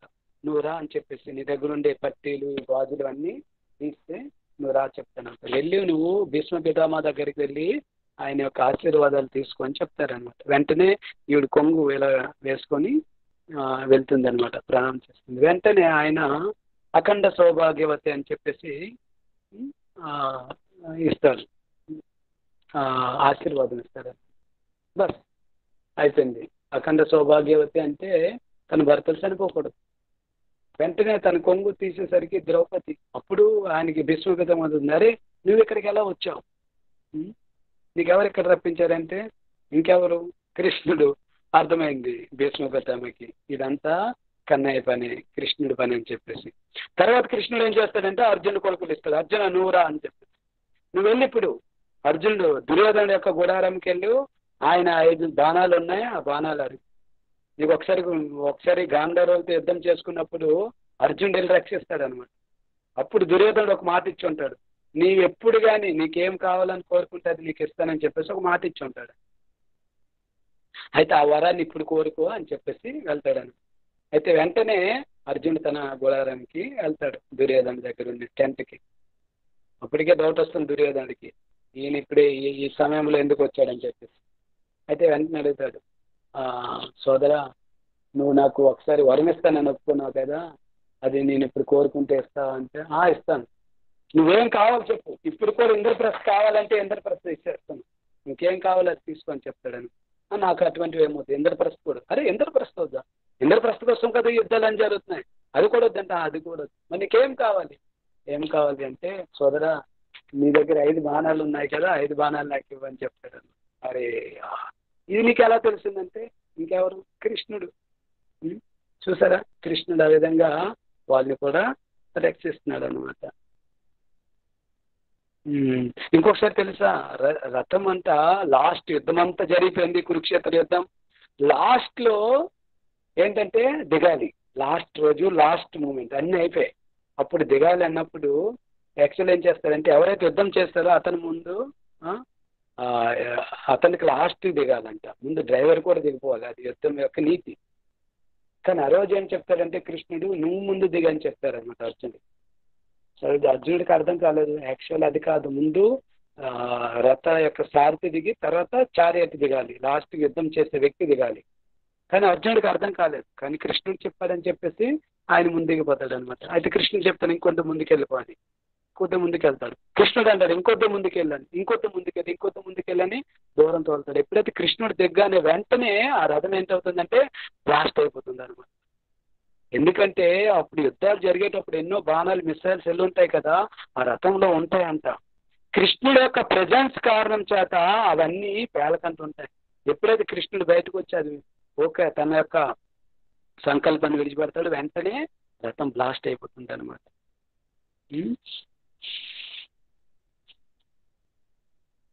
ఇటువంటి జగన్నాథుడు, ఇప్పుడు మనం చెప్పుకున్నట్టు జగన్నాథుడు పైన వాళ్ళ నమ్మకం చాలా మంది మనం చూస్తుంటాం. భగవంతుడి పైన ఎంత నమ్మకం బ్రతుకుతారు. ఇవన్నీ మన ప్రాక్టికల్ ఎగ్జాంపుల్ ఇప్పుడు ఇందులో కూడా ఇస్తాం. ఇప్పుడు జగన్నాథుడు దాదాపు చెప్పాను కదా, అటువంటిదే ఇప్పుడు చూడండి చాలా మందికి మనం చూస్తుంటాం బ్రహ్మచారీస్ యొక్క పేరెంట్స్. చాలా మందికి నేను చూశాను, ఒక మేరా రోడ్లో ఒక బ్రహ్మచారీస్ ఉన్నారు. వాళ్ళు ముగ్గురు అందములు, ముగ్గురు కూడా బ్రహ్మచారీస్ అయిపోయారు.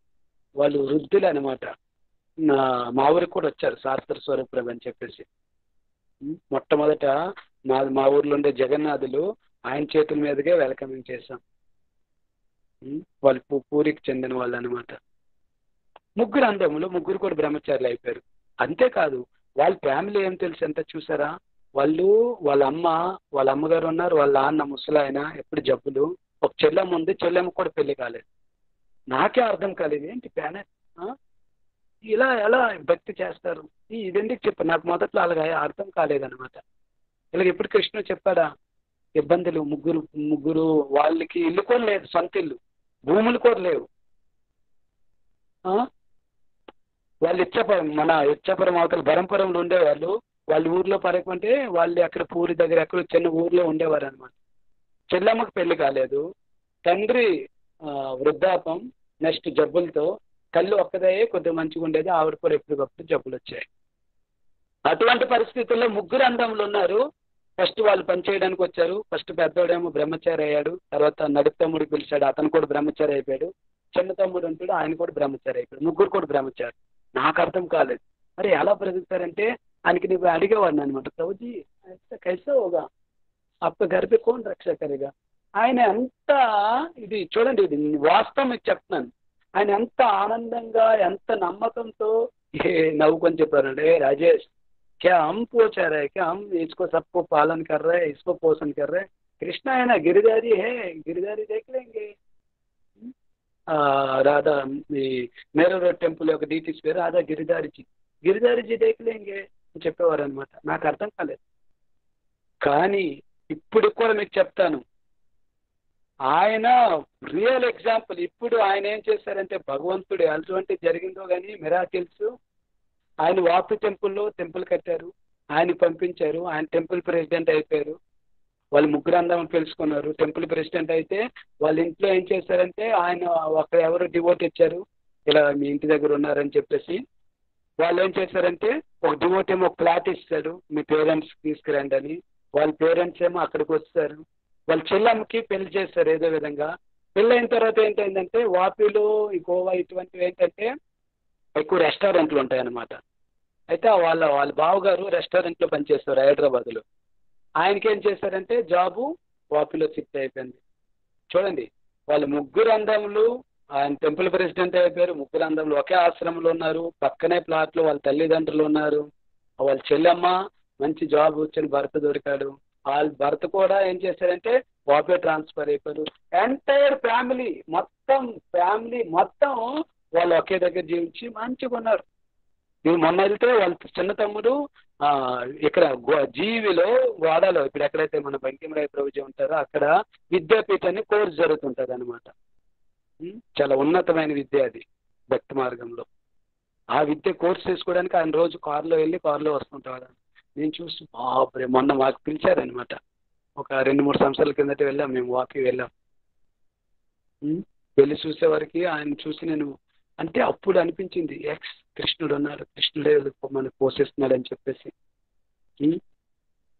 మనకి ఎన్నో ఉదాహరణలు తెలుసు, ప్రతి ఒక్కరికి తెలుస్తుంటుంది. అరే మనకి చిన్నప్పుడు మనకు చెప్పేవారు కదా, కొండల్లో ఇప్పుడు అరణ్యాల్లో ఎలిఫెంట్స్ ఉంటాయి, ఏనుగులకి ఎవరు రక్షిస్తున్నారు?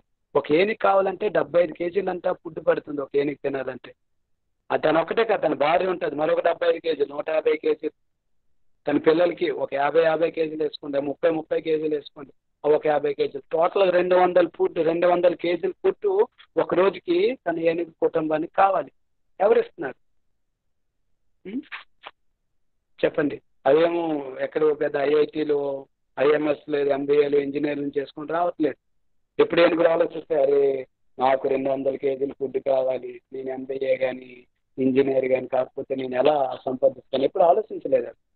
ఇస్తున్నాయి, భగవంతుడు ప్రొవైడ్ చేస్తున్నారు. అటువంటి కన్విక్షన్ మనలో రావాలి. ఆ విధంగా భక్తి చేయలేకపోతే మనం ఏం చేస్తామంటే, అటువంటి కన్విక్షన్, అటువంటి మనలో అటువంటి ఆలోచన, అటువంటి ఫెయిత్, శ్రద్ధ మనలో లేకపోతే మనం ఏం చేస్తామంటే, మనం కూడా ఇటువంటి ప్రపంచంలో ఉన్న ప్రజలతో కాంపిటేట్ చేసుకొని పోటీపడి మనం కూడా వాళ్ళలాగే జంతువులాగా మన యొక్క అమూల్యమైన సమయాన్ని వ్యర్థం చేసుకున్న వాళ్ళం అవుతాం. మనం కూడా వాళ్ళలాగే పరుగులు ఎడుతుంటాం అనమాట. మనం సమయాన్ని వేస్ట్ చేసుకుంటాం. యాక్చువల్లీ మన మానవ జీవితం దేనికి ఉద్దేశించబడింది అంటే, life is meant for Hari bhajan, Hari కీర్తన కోసం మన మానవ జీవితం మనకు దొరికింది.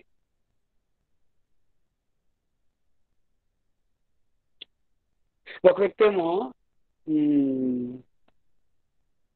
మంచిగా డబ్బులని సంపాదించాడు, సెటిల్ అయిపోయాడు, రిటైర్మెంట్ కావాలి.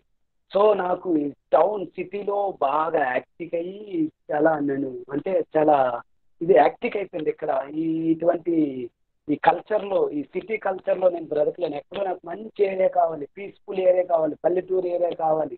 అటువంటి ప్లేస్ కోసం వెనక్కున్నాడు అనమాట. అయితే అక్కడికి అటువంటి ప్లేస్ ఎవరో చెప్పారు, పలానా ఊరేళ్ళు, పలానా డిస్టిక్లో పలానా ఊరు ఉంది, మంచి చాలా మంచి వాళ్ళు ఉంటారు, చాలా మంచి ఉన్నతమైన స్థలం నీకు అక్కడ ఉండడానికి బాగుంటుందని చెప్తారనమాట. అయితే ఆ ఊరేమో ఆ వ్యక్తి వెళ్తాడనమాట. వెళ్ళి చూసేవారికి వాళ్ళ ఊరు బోర్డులో పెద్ద బోర్డు పెట్టి ఉంటారనమాట. ఆ బోర్డులో రాసి ఉంటారనమాట, ఫలానా వ్యక్తి 5 సంవత్సరాలు బతికాడు, ఇంకొక వ్యక్తి 20 సంవత్సరాలు బతికాడు, ఇంకొక వ్యక్తి 2 సంవత్సరాలే బతికాడు, ఇంకో వ్యక్తి 50 సంవత్సరాలు బతికాడు, 20 సంవత్సరాలు, 30 సంవత్సరాలు, ఇలా అని బోర్డులు పెట్టున్నారు అనమాట. ఎవరికి కూడా లాస్ట్ 50 సంవత్సరాలకి ఎవరు కూడా బ్రతకలేదు, అందరి ఏజ్లో అలా ఉన్నాయన్నమాట. అయితే వెంటనే అరే నాకు ఎందుకు రిఫరెన్స్ వచ్చారు ఈ ఊరు ఇంత మంచిదని, ఈ ఊర్లో ఎవరు కూడా 50 సంవత్సరాలు బ్రతకపోతే ఇది ఎటువంటి ఊరు, ఎంతో పాప ఇటువంటివి ఏంటి ఊరు అని చెప్పేసి ఆయనకి డౌట్ వస్తుందని. అయినా సరే గేట్లోకి వెళ్ళి ఊర్లోకి వెళ్తాడనమాట. వెళ్ళేసరికి అందరూ ఉంటారు, ముసలోళ్ళు ఉంటారు, 70-80 సంవత్సరాలు వాళ్ళు కూడా కనిపిస్తుంటారు. ఇదేంటి బోర్డు అక్కడ అలా పెట్టారు, ఇక్కడ అందరూ ఉన్నారే, పిల్లలు ఉన్నారు, పెద్దలు ఉన్నారు, అక్కడే మీరే 30 సంవత్సరాలు కానీ ఎవరు బ్రతకట్లేదని బోర్డులు పెట్టారంటే అప్పుడు చెప్తారనమాట. ఆ బోర్డుల యొక్క ఏజ్ ఏంటంటే ఆ ఏజ్ అంటే 5 సంవత్సరాలు 2 సంవత్సరాలు, ఎందుకు అది వాళ్ళ యొక్క భక్తి చేసే సమయం యొక్క ఏజ్. అది నిజంగా మన ఏజ్ ఏంటంటే మన జీవితంలో ఎంత సమయాన్ని భక్తి చేయడానికి కేటాయిస్తామే అదే మన యొక్క నిజమైన ఏజ్. అందుకే వాళ్ళు అక్కడ రాసి పెట్టారని చెప్తారు. వా, వెరీ నైస్. మన జీవితంలో మన యొక్క ఏజ్ ఏంటంటే మన సమయాన్ని, ఎంత సమయాన్ని మన భక్తిలో వినియోగిస్తామే అదే కౌంట్ అవుతుంది, మిగతాదంతా వ్యర్థం.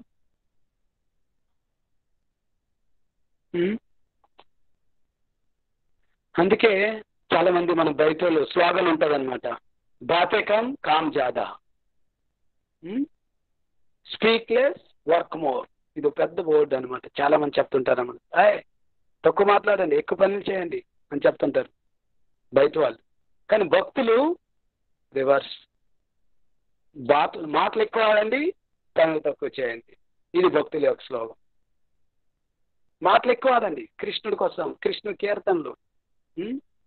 ప్రభుపాదుల వారికి అందరూ కామెంట్ చేసేవారు అనమాట, మీ హరే కృష్ణ వాళ్ళకి ఏం పర్లేదు, ఎల్లప్పుడు కీర్తన హరే రామ హరే కృష్ణ అని కూడా ఉంటారు. అలా హరే రామ హరే కృష్ణ మంచి కీర్తన చేసుకుని ప్రభుపాదులు చెప్పారు అనమాట. ప్రసాదం మంచి స్వీట్ ప్రసాదం, మంచి డెలిషియస్ ప్రసాదం ఎప్పుడు దొరికేది. అందుకే ప్రభుపాదులు వారు చెప్పారన్నమాట, చాంట్ అండ్ బీ హ్యాపీ. ఈ విధంగా చెప్తుంటారు. అలాగని మన రెస్పాన్సిబిలిటీని వదలకూడదు.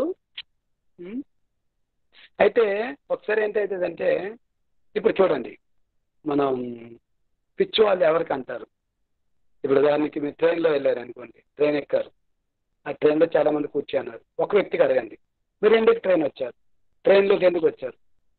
అందరూ వచ్చారు, నేను కూడా వచ్చేసాను. ఎక్కడికి వెళ్తున్నావు? అందరు ఎక్కడికి వెళ్తే అక్కడికి వెళ్తాను. ఎక్కడ దిగుతాం? అందరు ఎక్కడ దిగుతా అక్కడ దిగుతాం. అలా ఎవరైనా అంటే మనం నిజంగా వీళ్ళు పిచ్చోళ్ళు అంటాం. అరే నీకు పిచ్చి పెట్టింది ఏంట్రా, అందరు వచ్చేసారు, అందరు ఎక్కిపోయారు, అందరు దిగిపోతున్నారని నువ్వు దిగిపోతావా? అటువంటి వాళ్ళకి మనం జనరల్గా ఏంటంట, మీరే చెప్పండి, పిచ్చివాళ్ళం అంటామా లేదా? మనం పిచ్చివాళ్ళే. అదేవిధంగా మన జీవితంలో కూడా మనం బయట వాళ్ళకి చూసుకున్నట్లయితే ఎందుకు జీవిస్తున్నారు? అందరు జీవిస్తున్నారు, మనం కూడా జీవిస్తున్నాం. ఎవరికి కూడా గోల్ లేదు. ఎలా జీవించాలనుకుంటున్నాం? ఫలానా చెప్తారనమాట, అందరిలా జీవించాలి, అందరూ ఉన్నతమైన అందరిలా జీవించాలి అంటే అందరు ఎలా జీవిస్తున్నారు అలాగే జీవించాలి. తర్వాత నీ యొక్క జీవిత యొక్క లక్ష్యం ఏంటి? అందరూ ఏం చేస్తున్నారో అది కూడా నేను అదే చేస్తాను. ఎవరు కూడా కరెక్ట్గా తన యొక్క జీవిత లక్ష్యాన్ని ఎవ్వరు కూడా చెప్పలేరు. వాళ్ళకి మృత్యు అరే మృత్యువు నీకు వచ్చేస్తుంది, చచ్చిపోతుంటే మనమేం గొప్ప ఏంటే, అందరు చేస్తున్నారు మేము కూడా చేస్తాం తెలుసు. ఈ విషయం కూడా తెలుసు, చనిపోయిన తర్వాత నేనేం తీసుకుని వెళ్ళాను, నేను సంపద అంతా ఎక్కడే విడిచిపోయి అన్నీ తెలుసు, కానీ మనం సీరియస్ తీసుకోం. ఇటువంటి వాళ్ళకి మనం ఏమనాలి? మీరే కదా అందరూ అన్నారు, ట్రైన్లో అడిగిన ప్రశ్నలకి చెప్పే ఆన్సర్లకి మీరు పిచ్చివాళ్ళు అన్నారు. సో మనం ఇటువంటి ఆన్సర్లు ఇస్తే మనం పిచ్చివాళ్ళం కాదా ఏంటే? ఎస్, మనం కూడా పిచ్చివాళ్ళమే. ఎప్పటి వరకు అయితే మన జీవితంలో లక్ష్యం ఉండదో అప్పుడు మనం పిచ్చివాళ్ళగానే పరిగణింపబడతాం. జీవితంలో ఉన్నతమైన లక్ష్యాన్ని మనం చేరుకోవాలి.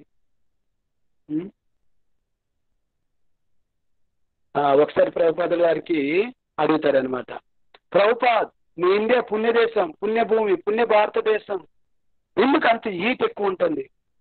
బయట దేశాలు ఉన్న యూరోప్, ఇప్పుడు బయట కంట్రీస్కి వెళ్ళారు అనుకోండి, వెస్టర్న్ కంట్రీస్, చాలా మంచి మంచి అంటే ఎన్వైర్న్మెంట్, ప్లెజెంట్ ఎన్వైర్న్మెంట్ ఉంటుంది అనమాట. ఎక్కువ ఏడు ఉండదు అక్కడ, చాలా ప్లెజెంట్గా ఉంటుంది అనమాట. వాతావరణం చాలా కూల్గా ఉంటుంది. మనం ఇప్పుడు చూడండి చేతకాల మంచి కూల్గా ఉంటే మనకు మంచి ప్లెజెంట్ అనిపిస్తుంటుంది కదా, మంచిగా అనిపిస్తుంటుంది. కానీ ఇండియాలో అలా కాదు, ట్యామ్ ఎక్కువ ఉంటుంది, హీట్ ఎక్కువ ఉంటుంది. సమ్మర్లో అయితే మరీ హీట్. ఇప్పుడు సమ్మరే కాదు, ఈ సమయంలో కూడా మొన్న ఎవరో ఊరు ఫోన్ చేసి చెప్తున్నారు, చాలా ఎండలు ప్రభు ఊర్లో అని చెప్పేసి. చాలా ఎండలు. ప్రభుపాదుల వారికి అడిగేవారు అనమాట, ఎండలు ఎక్కువ, వర్షాలు ఉంటాయి, కానీ బయట దేశాలు అటువంటిది కాదు, మంచి ప్లెజెంట్ వాతావరణం, ఎన్వైర్న్మెంట్ అని అక్కడ. ప్రభుపాదుల వారికి అడిగారు అనమాట, ఎందుకు ఇలా మీ భారతదేశం పుణ్యభూమి అయినప్పుడు అక్కడ అందరికి ఆ వాతావరణం కూడా మంచిగా ఉండాలి కదా అని ప్రభుపాదుల వారు చెప్తారనమాట. ప్రభుపాదుల వారు ఏమంటారంటే, ఎందుకు అంత హీట్ ఉంది, ఎందుకు అలాంటి వర్షాలు పడతాయి అంటే, ఆ హీట్ ఎందుకు వచ్చిందంటే, హీట్ వచ్చేటప్పుడు భక్తులు అయ్యేవారు బయటకు వెళ్లకుండా ఇంట్లో కూర్చొని భక్తి చేసుకోవడానికి భగవంతుడు ఆ హీట్ని ప్రొవైడ్ చేస్తున్నారని ప్రభుపాదుల వారు చెప్తారనమాట. అర్థమైందా? ఇంకా ఇంకా చాలా ఉన్నాయి ఫెయిత్ కోసం. శ్రీవాస్ ఠాకూర్ వారు చైతన్య మహాప్రభు లీలలో చూసుకున్నట్లయితే, చైతన్య మహాప్రభుతో ఎల్లప్పుడు శ్రీవాస్ ఠాకూర్ అని మన పంచతత్వ మంత్రంలో జై శ్రీకృష్ణ చైతన్య ప్రభు నిత్యానంద శ్రీ అద్వైత గదాధర్ శ్రీవాస్ ఆది గౌరభక్త బృందాన్ని, శ్రీవాస్ అనే ఆ పంచతత్వంలో ఒక తత్వం అన్నాడు. శ్రీవాసు నారదముని యొక్క అంశం అనమాట అతను. అయితే శ్రీవాసు కూడా ఎల్లప్పుడూ చైతన్య మహాప్రభుతో కీర్తన చేసుకుని ఉండేవారు. ప్రభు చైతన్య మహాప్రభు చెప్పారు, శ్రీవాస్ ఏంటి నీవు నీ ఫ్యామిలీ ఉంది, నువ్వు ఎలా పోషిస్తావు, ఎప్పుడు మాతో కీర్తన చేసుకుని ఉంటావంటే అప్పుడు చెప్పారు, ఓ మహాప్రభు జస్ట్ 3 సార్లు క్లాప్ కొడతారనమాట. నేను ఈవినింగ్ ప్రతిరోజు 3 సార్లు క్లాప్ కొడతాను. మాకు ఈవినింగ్కి ఈ రోజుకి తగ్గట్టు ఫుడ్ రాకపోతే వెంటనే నేను సముద్రంలోకి వెళ్ళి పక్కన గంగా నది ఉంది, గంగా నదిలోకి వెళ్ళి మెడకి ఒక రాయి కట్టుకొని నేను దూకేస్తానని చెప్తారన్న. ఆయనకి అంత నమ్మకం, భగవంతుడు ప్రొవైడ్ చేస్తాడు, కీర్తన చేస్తానని చెప్పేసి. అప్పుడు చైతన్య మహాప్రభు ఆయన యొక్క నమ్మకాన్ని చూసి వాగ్దానం చేస్తారు, మాట చెప్తారనమాట, ఓ శ్రీవాస్ ఇదేం లక్ష్మీదేవి గరీబ్ అయిపోవచ్చేమో, పేదరాలు అయిపోవచ్చు, కానీ మీ ఇల్లు ఎప్పుడు కూడా పేదతనంతో నిండిపోదని చెప్పేసి భగవంతుడు మాట ఇస్తాడనమాట. ఈ విధంగా చెప్పుకోవడానికి చాలా ఉన్నాయి, కానీ నేను ఈరోజు చదువుతున్నాను, మన రాధన స్వామి మహారాజుల వారు ఈ శ్లోకం కోసం చాలా చెప్తారనమాట. అనన్య చింతయంతో మా అంటే అర్థమేంటి, ఈ క్షేమం, యోగక్షేమం అంటే అర్థమేంటి, ఇప్పుడు మనం ఇవన్నీ చెప్పుకున్నాం. ఈ విధంగా ఎలా బ్రతకాలంటే మహారాజ్ చెప్తారనమాట. అనన్య చింతయంతం, ఈ అనన్య చింతయంతో మామకి యాక్చువల్ ట్రాన్స్లేషన్ ఏంటంటే, but those who worship me with devotion, meditating on my transcendental form, to them I carry what they lack and preserve what they have. భగవంతుడు చెప్తాడనమాట.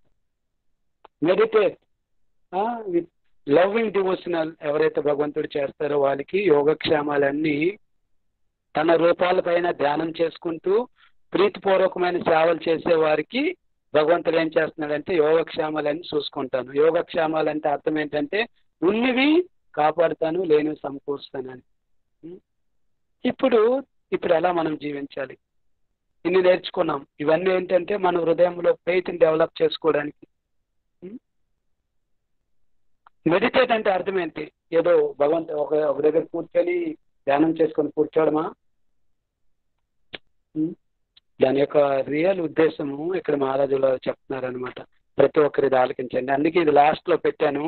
ఈ ఒక్క పాయింట్స్ మనం గుర్తుంచుకొని మనం ఈ ప్రాక్టీస్ చేయాలన్నమాట. మహారాజ్ చెప్తారన్నమాట, one who is unable to live for a moment without Krishna consciousness cannot but think of Krishna 24 hours, being engaged in devotional service by hearing, chanting, remembering, offering prayers, worshipping, serving the lotus feet of the Lord, rendering other service, cultivating friendship and surrendering fully to the Lord. Maharaj ఏం చెప్తున్నారంటే, ఎవరైతే ఒక్క మూమెంట్ని కూడా కృష్ణుడి కోసం జీవించకంట ఉండగలిగి, అంటే అంటే ఒక్క మూమెంట్ని కూడా వేస్ట్ చేసుకోవడానికి ఇష్టపడరు అనమాట.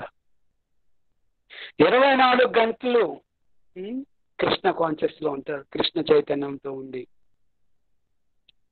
అంతేకాకుండా ఏం చేయాలి ఇక్కడ సరే చూడండి, మన డివోషనల్ యాక్టివిటీస్ చెప్తున్నారు మహారాజు. అనన్య చింతయంతో యొక్క నిజమైన అర్థం ఇక్కడ మహారాజు చెప్తున్నారని. మన భక్తి ఎలా చేసుకోవాలి ఇక్కడ మహారాజుల వారు చెప్తున్నారు. ఎల్లప్పుడూ being engaged in devotional service. మనం భక్తియుతమైన సేవలో నిరంతరము మనం ఎలా ఉండాలి, ఎంగేజ్లో ఉండాలి. ఎలా ఈ గుర్తు రాసుకోండి, వీలైతే రాసుకోండి ప్రతి ఒక్కరు. నిరంతరం మనం కృష్ణ కాన్షియస్నెస్లో, కృష్ణ ప్రేమయుక్తమైన సేవలో మనం ఎలా ఉండగలగాలి చెప్తారనమాట. బై ఈరింగ్, శ్రవణం చేయడం ద్వారాగా శ్రవణం చేసుకోవాలి మన జీవితంలో. ఇవి డైలీ మనం రెగ్యులర్గా మన జీవితంలో ఇవన్నీ మనం చేయాలి. ఈరింగ్ చేయాలి, చాంటింగ్ ఆల్రెడీ మనం అందరం చేస్తున్నాం, ప్రయత్నిస్తున్నాం. మొన్న లాస్ట్ టైం ప్రభుజీ చెప్పినప్పుడు అటెంటివ్, శ్రద్ధపూర్వకం, ధ్యానపూర్వకమైన సేవ. మాకు మొన్న కౌన్సిలింగ్ మీటింగ్ కూడా అయిందనమాట. మేము అదే ప్రశ్న అడిగాం, మాతాజీ మనం చేస్తున్నాం, చాలా శాస్త్రాల్లో మనకు చెప్తున్నారు భగవంతుడు నామం కన్నా తేడా లేదని చెప్పేసి. దాన్ని రిలైజ్ అవ్వడం ఎలా, ధ్యానపూర్వకంగా మనం ఎలా జపించాలి. మనం చాలా క్యాజువల్గా జపం చేసుకుంటుంటాం, ఆలకించడానికి ఎప్పుడు కూడా ఈరింగ్ చేయడానికి ప్రయత్నించాం. అదేంటంటే ఏదో ఒకసారి మన హృదయంలో వచ్చేది, ఒకసారి వస్తాం కళ్ళు మూసుకొని ధ్యానపూర్వకంగా జపం చేసుకోవడం కాదు. మన మాతో చెప్తున్నారనమాట మా కౌన్సిలర్. అట్లీస్ట్ ట్రై చేయాలి. ఒక్క మంత్రం, ఈరోజు నేను 16 మాలలు చేస్తున్నానా, ఈ 16 మాలలు ఒక్క మంత్రం అంటే ఒక్క మాల నేను కరెక్ట్గా వింటాను. మాకు ఒక చైతన్య ప్రభు చెప్పారనమాట. అట్లీస్ట్ 4 మనం ఒక హ్యాబిట్స్ పెట్టుకోవాలి, ఒక డిసిప్లిన్ పెట్టుకోవాలి. 4 మాలలు నేను కూర్చుని వరకు లేవను, లేకపోతే 4 మాలల వరకు కొనుక్కొని కళ్ళు మూసి తెరవను, ఏదో ఒకటి సంథింగ్ ఏదో ఒకటి పెట్టుకోవాలి. లేకపోతే కొన్ని మాలల వరకు నేను ఎవరితో మాట్లాడను, ఇటువంటి పెట్టుకోవాలి. ప్రాక్టీస్ చేయాలి. ఒక్క మాల నేను కరెక్ట్గా వింటాను. ప్రభుజీ కూడా ఎప్పుడు చెప్తుంటారు కదా, ఒక్క మాల అయిపోయింది రేపు 2వ మాల వినడానికి ప్రయత్నిస్తాను. అలాగా ప్రభుజీ ఎంతవరకే చెప్పారు. ఒక్క మాలలో కూడా 10 మంత్రాలు కంటిన్యూస్గా వినడానికి కూడా మనకి చెప్పారనమాట. ఈ విధంగా మనము చాంటింగ్ చేయాలి. ఈరింగ్ కూడా మనకి చాలా మంది హ్యాబిట్స్ పెట్టుకోం. ఇప్పుడు ఇటువంటి క్లాసులు అయ్యేటప్పుడు కూడా వింటుంటాం, అది కూడా ధ్యానపూర్వకంగా వినం. మన ఇంటి దగ్గర పనులు కూడా అయిపోతుంటే మనం ఏదో ఆన్ చేస్తుంటాం. ఇక్కడ మన బోర్డులో కనిపిస్తాయి 22 వ్యూస్, 22 మంది చూస్తున్నారని. కానీ ఇందులో ఎంతమంది కరెక్ట్ ధ్యానపూర్వకంగా వింటున్నామో భగవంతుడికి తెలుసు. అలా చేయకూడదు. మన జీవితం ఇప్పుడు చెప్పాం కదా, అది కాదు. ఇక్కడ భగవంతుడి దగ్గర మనం చిల్లి ఉండకూడదు, సీరియస్ అవ్వాలి. కొద్దిపాటి సమయం, గంటన్నర, వారం గంటన్నర ఇస్తాం, దాంట్లో క్వాలిటీ సమయాన్ని భగవంతుడికి ఇవ్వాలి. ఎప్పుడు చూడండి భక్తులందరూ ఏంటంటే భగవంతుడికి క్వాలిటీ ఇవ్వాలనుకుంటారు. మనం భోగం పెట్టేటప్పుడు క్వాలిటీ పెట్టాలనుకుంటాం, మంచి భోగం పెట్టాలనుకుంటాం, మంచి తాజామైన పళ్ళు పెట్టాలనుకుంటాం. సో మన యొక్క సమయాన్ని ఎందుకు తాజామైనది, ఫ్రెష్ది, క్వాలిటీది ఇవ్వడానికి మనం ప్రయత్నించాం. అన్నిటికన్నా ఇది ముఖ్యం. అంటే ఏదో నేను లెక్చర్ చెప్తాను ఏనంటాను కాదు, ఇది కాదు. నేను చెప్పింది ఏంటంటే నా యొక్క సేవింగ్ చేస్తున్నాను. కానీ మనం లెక్చర్ ఆలకించేటప్పుడు ఆ విధంగా ధ్యానపూర్వకంగా మనం శ్రవణం చేయాలి, క్వాలిటీగా వినగలగాలి. రిమెంబరింగ్ చూడండి, ఒకటోది వినాలి, ప్రతిరోజు పెట్టుకోండి. లెక్చర్లు ఇటువంటి ఆన్లైన్ లెక్చర్ లేకపోతే జస్ట్ హ్యాబిట్ పెట్టుకోండి. యూట్యూబ్లో తెలుగు లెక్చర్స్ బోల్డ్ దొరుకుతున్నాయి. విజయవాడ నుండి వేసుకొని, విజయవాడలో ఎవరది చక్రధారి ప్రభు ఇప్పుడు చాలా మంది భక్తులు ఇస్తున్నారు. ఆలకించండి, అటువంటి లెక్చర్స్ ఆలకించండి. హీరింగ్, చాంటింగ్, రిమెంబరింగ్, సమయం దొరికినప్పుడు కృష్ణుడు గుర్తుంచుకుంటున్నారు. ఒకసారి బొరివల్లో కృష్ణ గోపాల్ ప్రభు అని నాకు ఒకసారి ఒక మంచి చిన్న నవ్వుకొని ఒక మాట చెప్పారనమాట. ఇప్పటి వరకు గుర్తుంది. राजेश प्रभु तुम ऑफिस में आते हैं ना, एक बार तुम माता जी को फोन कर लेते हैं ना, बहुत गुस्से हो जाते हैं ना. हाँ प्रभु रे, अरे कभी कभी फोन कर लेते तो घर पे माता जी हैप्पी हो जाते. अरे ऐसे ही अगर भगवान को कभी दिन में एक बार भी याद कर लेगा ना, बहुत खुश हो जाते हैं भगवान, है ना. చాలా ఈజీ చెప్పారు కానీ చాలా డీప్ ఆన్సర్ ఇది. ఇందులో ఏంటంటే మనం ఎప్పుడే ఆఫీసులకి వెళ్ళి ఇంటి దగ్గరికి మన దగ్గర ఉంటే మన మాతాజీస్కి ఎప్పుడో ఒకసారి ఫోన్ చేస్తామనుకోండి, వాళ్ళు హ్యాపీ ఫీల్ అవుతారు. అదేవిధంగా అంటే కృష్ణుడికి ఎప్పుడు మనం ఏం చేస్తామంటే చాంటింగ్ చేసినప్పుడు, బుక్ చేసినప్పుడు, ఏదో పూజ చేసినప్పుడు కృష్ణుడి గురించి, మళ్ళీ ఏదో మన పనిలో ఉండేటప్పుడు మనం కంప్లీట్గా మర్చిపోయింటాం, మనం ధ్యానంలోకి వెళ్ళిపోయింటాం. అటువంటి సమయాల్లో కూడా కృష్ణుడి గుర్తు తెచ్చుకోవాలి. రిమెంబరింగ్ అంటే ఏదో ఒక ఇంట్లో ఒక మూలలో ఎక్కడో కూర్చొని ఏదో ఇలా మెడిటేట్ చేయడం కాదు. మన పనుల్లో కూడా మనం చెప్పారు కదా ప్రభుజీ, నేను అడిగాను ప్రశ్నకి ప్రభుజీ అదే ఆన్సర్ ఇచ్చారు. మనకి సీసీ కెమెరా షూటింగ్ జరుగుతుంది, దానికి నాకే షూట్ చేస్తున్నారు. అప్పుడు మనం ఎలా కాన్షియస్ ఉంటాం? ఇప్పుడు మనం ఫోటో తీసుకున్నాం అనుకోండి, ఫోటో తీస్తున్నారంటే మనం జస్ట్ మేకప్ అయ్యి కరెక్ట్గా ఉంటాం. ఎందుకంటే మనకు తెలుసు, కాన్షియస్ ఉంది, నాకు ఫోటో తీస్తున్నారు, ఫోటోలు మంచిగా పడాలని చెప్పేసి. ప్రభు చెప్పారు కదా, ఫోటో భగవంతుడు వీడియో చేసింది ఎక్స్టర్నల్గా ఇంటర్నల్గా. బయటకు కూడా వీడియో తీస్తున్నారు కృష్ణుడు, లోనది కూడా తీస్తున్నాడు. అంటే రెండు విధాలుగా మనం ధ్యానపూర్వకంగా ఉండవు. ఒకటోది మనం బయట కార్యాలు, బహిరంగ కార్యాల నుండి కూడా మనం చక్కగా ఉండాలి, లోన ఆలోచనలు కూడా మనకి కరెక్ట్గా ఉండడానికి ప్రయత్నించాలి. That is real remembrance of the Krishna. అది రిమెంబరెన్స్. లెక్కగా ఒకటోది రీడింగ్, రెండోది చాంటింగ్, మూడోది రిమెంబరింగ్, నాలుగోది ఏంటంటే ప్రేయర్స్, ఆఫరింగ్ ప్రేయర్స్. ఒకసారి ప్రభుపాదుల వారు ఆ వ్యాసాసనంలో కూర్చొని చెప్తున్నారనమాట, నేను ఎప్పుడు కూడా మాయలో పడిపోను. అందరు గాబరైపోయారు, వా ప్రభుపాద ఎంత ఫెయిత్, ప్రభుపాద ప్యూర్ డివోటీ అని చెప్పేసి. తర్వాత లెక్చర్ అయిపోయిన తర్వాత ప్రభుపాదులు రాధారాణి దగ్గరికి వెళ్ళి చాలా ధ్యానపూర్వకంగా తీవ్రమైన తత్వ ప్రే చేస్తున్నారు అనమాట. తన శిష్యులు అడుగుతారనమాట, ప్రభుపాద్ ఏంటి అంత దీర్ఘమైన అంత తీవ్రమైన ప్రార్థన చేస్తున్నామంటే, నేను ఎప్పుడు మాయలో పడకుండా ఉండడానికి రాధారానికి ప్రార్థన చేస్తున్నానని చెప్తారనమాట. అయితే ప్రభుపాద్ ఇప్పుడే కదా మీరు చెప్పారు మాయలో ఎప్పుడు పడినని. అప్పుడు ప్రభుపాదులు వారు చెప్తారు, ఇటువంటి ప్రార్థనలు చేస్తున్నాను కాబట్టి నేను మాయలో పడకుండా ఉంటున్నానని చెప్తారనమాట. అది ప్రార్థన చేయాలి ప్రతిరోజు కృష్ణుడి దగ్గర మనం ప్రార్థన ఆఫరింగ్ చేయాలి.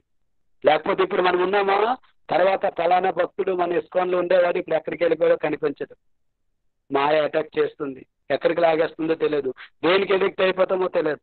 మీకు ఎల్లప్పుడు చెప్తాం, కొందరు నా చెప్పులు పోయావని భక్తిని మానేస్తారు, కొందరు నా భక్తిలో రాగానే హెల్త్ ఇష్యూ వచ్చేసింది, ఎక్కువైపోయింది అని చెప్పేసి భక్తిని మానేస్తుంటారు.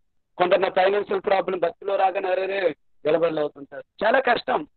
భక్తి మానవ జీవితం దొరకడమే కష్టం, మానవ జీవితంలో భక్తి చేయడం ఇంకా కష్టం, భక్తిలో కూడా ఎల్లప్పుడూ ఉండడం మహా కష్టం, భక్తిలో ఎల్లప్పుడూ కొనసాగించుకుంటూ ఆనందంగా ఉండడం మహా మహా మహా కష్టం.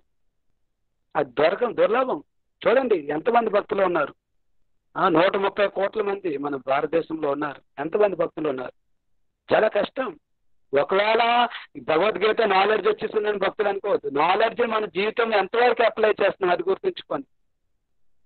అప్లై జ్ఞానం వరకు ఓకే. భగవద్గీత శ్లోకం 1.1 ధర్మక్షేత్రే కురుక్షేత్రే పటాపట్ 700 శ్లోకాలు వచ్చిన బోల్డ్ మంది ఉన్నారు ఈ ప్రపంచంలో. ప్రభు 4 మాలాలు 16 మాలాలు ప్రభుపాదులు చెప్పారు, వెంటనే ఎస్కేప్.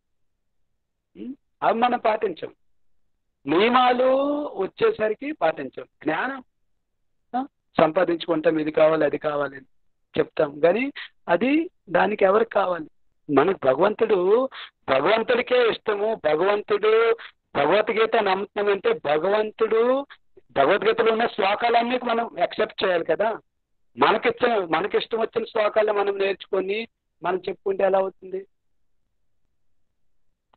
భగవంతుడు ఇష్టమంటే భగవంతుడు చెప్పిన మాటలన్నీ స్వీకరించాలి. భక్తి ఎందుకు చేస్తున్నామంటే ఇటువంటి ఎక్స్పోజులు చేసుకోవడానికి కాదు, బయటకు చూపించుకోవడానికి కాదు, నా దగ్గర ఎంత జ్ఞానం ఉంది ఎన్ని శ్లోకాలు వచ్చాను, నో, దానికోసం కాదు. మనం భక్తి నేర్చుకున్నది భగవంతుడి దగ్గర చేరుకోవడానికి, భగవంతుడికి శరణాగతులం అవ్వడానికి. ఆ శరణాగతిని మనం నేర్చుకోవాలి. ఇది ప్రేయర్స్.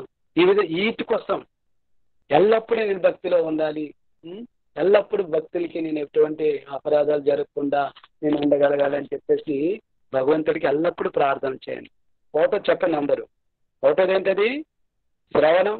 రెండోది చాంటింగ్, జపం చేయాలి, ఎల్లప్పుడూ స్మరించుకుంటుండాలి. ఆ స్మరణం ఎలా చేయాలో చెప్పాను. తర్వాత ఆఫరింగ్ ప్రేయర్స్, భగవంతుడికి ప్రార్థనలు అర్పిస్తుండాలి. అంతేకాదు మన ఇంట్లో మీ ఇంట్లో విగ్రహాలు ఉంటే విగ్రహాలు, లేకపోతే ఫొటోస్, ఏదో కృష్ణుడు యొక్క ఫొటోస్ పెట్టుకొని పూజలు చేయండి. పూజ అంటే చెప్తారు భగవద్గీతలో, అదేంటిది పత్రం పుష్పం ఫలం తోయం, పప్పు పండు పళ్ళము వాటర్ ఏదో భగవంతుడికి నైవేద్యం చేస్తానండి. అట్లీస్ట్ సంథింగ్ ఏదో మనం భగవంతుడికి మనం సేవ చేయడానికి ప్రయత్నించాలి, వర్షిప్ చేయాలన్నమాట. ఇంకెక్క మీరు పెద్ద పెద్దగా వెళ్తే చాలా ఉన్నాయి, వర్షిప్లో లెవెల్స్ ఉన్నాయి. ఆ లెవెల్స్ మీరు పెంచుకోవచ్చు. అట్లీస్ట్ అవి లేని వారు స్టార్ట్ చేయండి. అట్లీస్ట్ భగవంతుడికి తెల్లవారు లేసిన తర్వాత ఒక మంచి ఫ్రెష్ వాటరు, మంచి ఒక పువ్వు, ఏదో ఒక పండు మన ఇంట్లో ఉన్నది పెట్టండి. ఇటువంటివి మనం ఏం చేయాలంటే ప్రాక్టీస్ చేసుకోవాలి. వర్షిప్కి అయిపోయింది. తర్వాత serving the lotus feet of the lord, భగవంతుడి యొక్క శరణాలకి సేవ చేయాలి. ఇక్కడ భగవంతుడి యొక్క సర్వింగ్ ద లార్డ్ అంటే భగవంతుడు కాల్ పెట్టుకొని నొక్కడం కాదు, గుర్తుంచుకోండి. Serving the lotus feet the lord అంటే ఏంటి అర్థం అంటే భగవంతుడి యొక్క శరణ కమలాలకు సేవ చేయడం అంటే భగవంతుడు చెప్పిన ఉపదేశాలని మనం పాటించాలి. అదేందాక మనం చెప్పుకున్న మ్యాటర్, సబ్జెక్ట్ మ్యాటర్. భగవంతుడు ఏం చెప్తున్నారు? భగవంతుడు అంటే భగవంతుడు మన దగ్గరికి చెప్పడు, మనం అంత ఆ స్థాయిలో లేం. భగవంతుడి యొక్క భక్తులు, మన గురువులు, శిక్షా గురువులు, ప్రభుపాదులు వారు, భగవద్గీత అటువంటి చెప్పే వాటిని మనం పాటించడానికి ప్రయత్నిస్తుండాలి. Handling the service, other service, మిగతా సర్వీసులు, ఇటువంటి మన సత్సంగ్ ప్రోగ్రాలు అయ్యేటప్పుడు అందరికి పిలవడం, ప్రసాదాలు తయారు చేయడం, భక్తులందరికీ సర్వింగ్ చేయడం, ఇన్విటేషన్ చేయడం. ఇప్పుడు ఆన్లైన్లో అయితే ప్రాబ్లం లేదు, కానీ మిగతా మనం సత్సంగ్ ప్రోగ్రామ్ స్టార్ట్ అయ్యేటప్పుడు ఇటువంటి ర్యాండ్రింగ్ మనం సర్వీసులు చేయాలి, సేవలు చేయాలి. అందరికి పిలవాలి, ప్రసాదాలు తయారు చేయాలి, ప్రసాదాలు పంచిపెట్టాలి, అక్కడ భగవంతుడికి ఉండే ప్లేస్ని మనం క్లీన్ చేసుకోవాలి. ఇటువంటి మిగతా సర్వీసులు అని చేసుకోవాలి. అంతేకాదు కల్టివేటింగ్ ఫ్రెండ్షిప్స్, మనం ఏం చేయాలంటే మనం ఎక్కడైతే గ్రూపులో ఉన్నామో బృందంలో అక్కడ ఉండే భక్తులతో మనం ఫ్రెండ్షిప్ని కూడా పెంచుకోవాలి. ఆ విధంగా మనము కృష్ణ కాన్షియస్నెస్లో ఈ కృష్ణ చైతన్యం ఆనందంగా ఉండి ఈ మానవ జీవితాన్ని సంపూర్ణంగా కృష్ణుడికి శరణం పొందుకునేటట్టు ఈ యాక్టివిటీస్ మనకు చెప్తారనమాట. మహారాజు గారు చెప్తున్నారనమాట. Such activities are all auspicious and full of spiritual potential. అటువంటి కార్యాలంట కంప్లీట్మైన శుభకరమైనవి, శుభప్రదమైనవి, నెక్స్ట్ ఆధ్యాత్మిక శక్తితో నిండి ఉన్నవి అని చెప్తారనమాట. So thank you so much. మీ అందరికీ ధన్యవాదాలు. ఇంత సమయం ఓపిక పట్టినందుకు నన్ను క్షమించండి, మీకు ఆల్రెడీ ఒక 10 minutes వేస్ట్ అయింది. Hare Krishna. Thank you so much.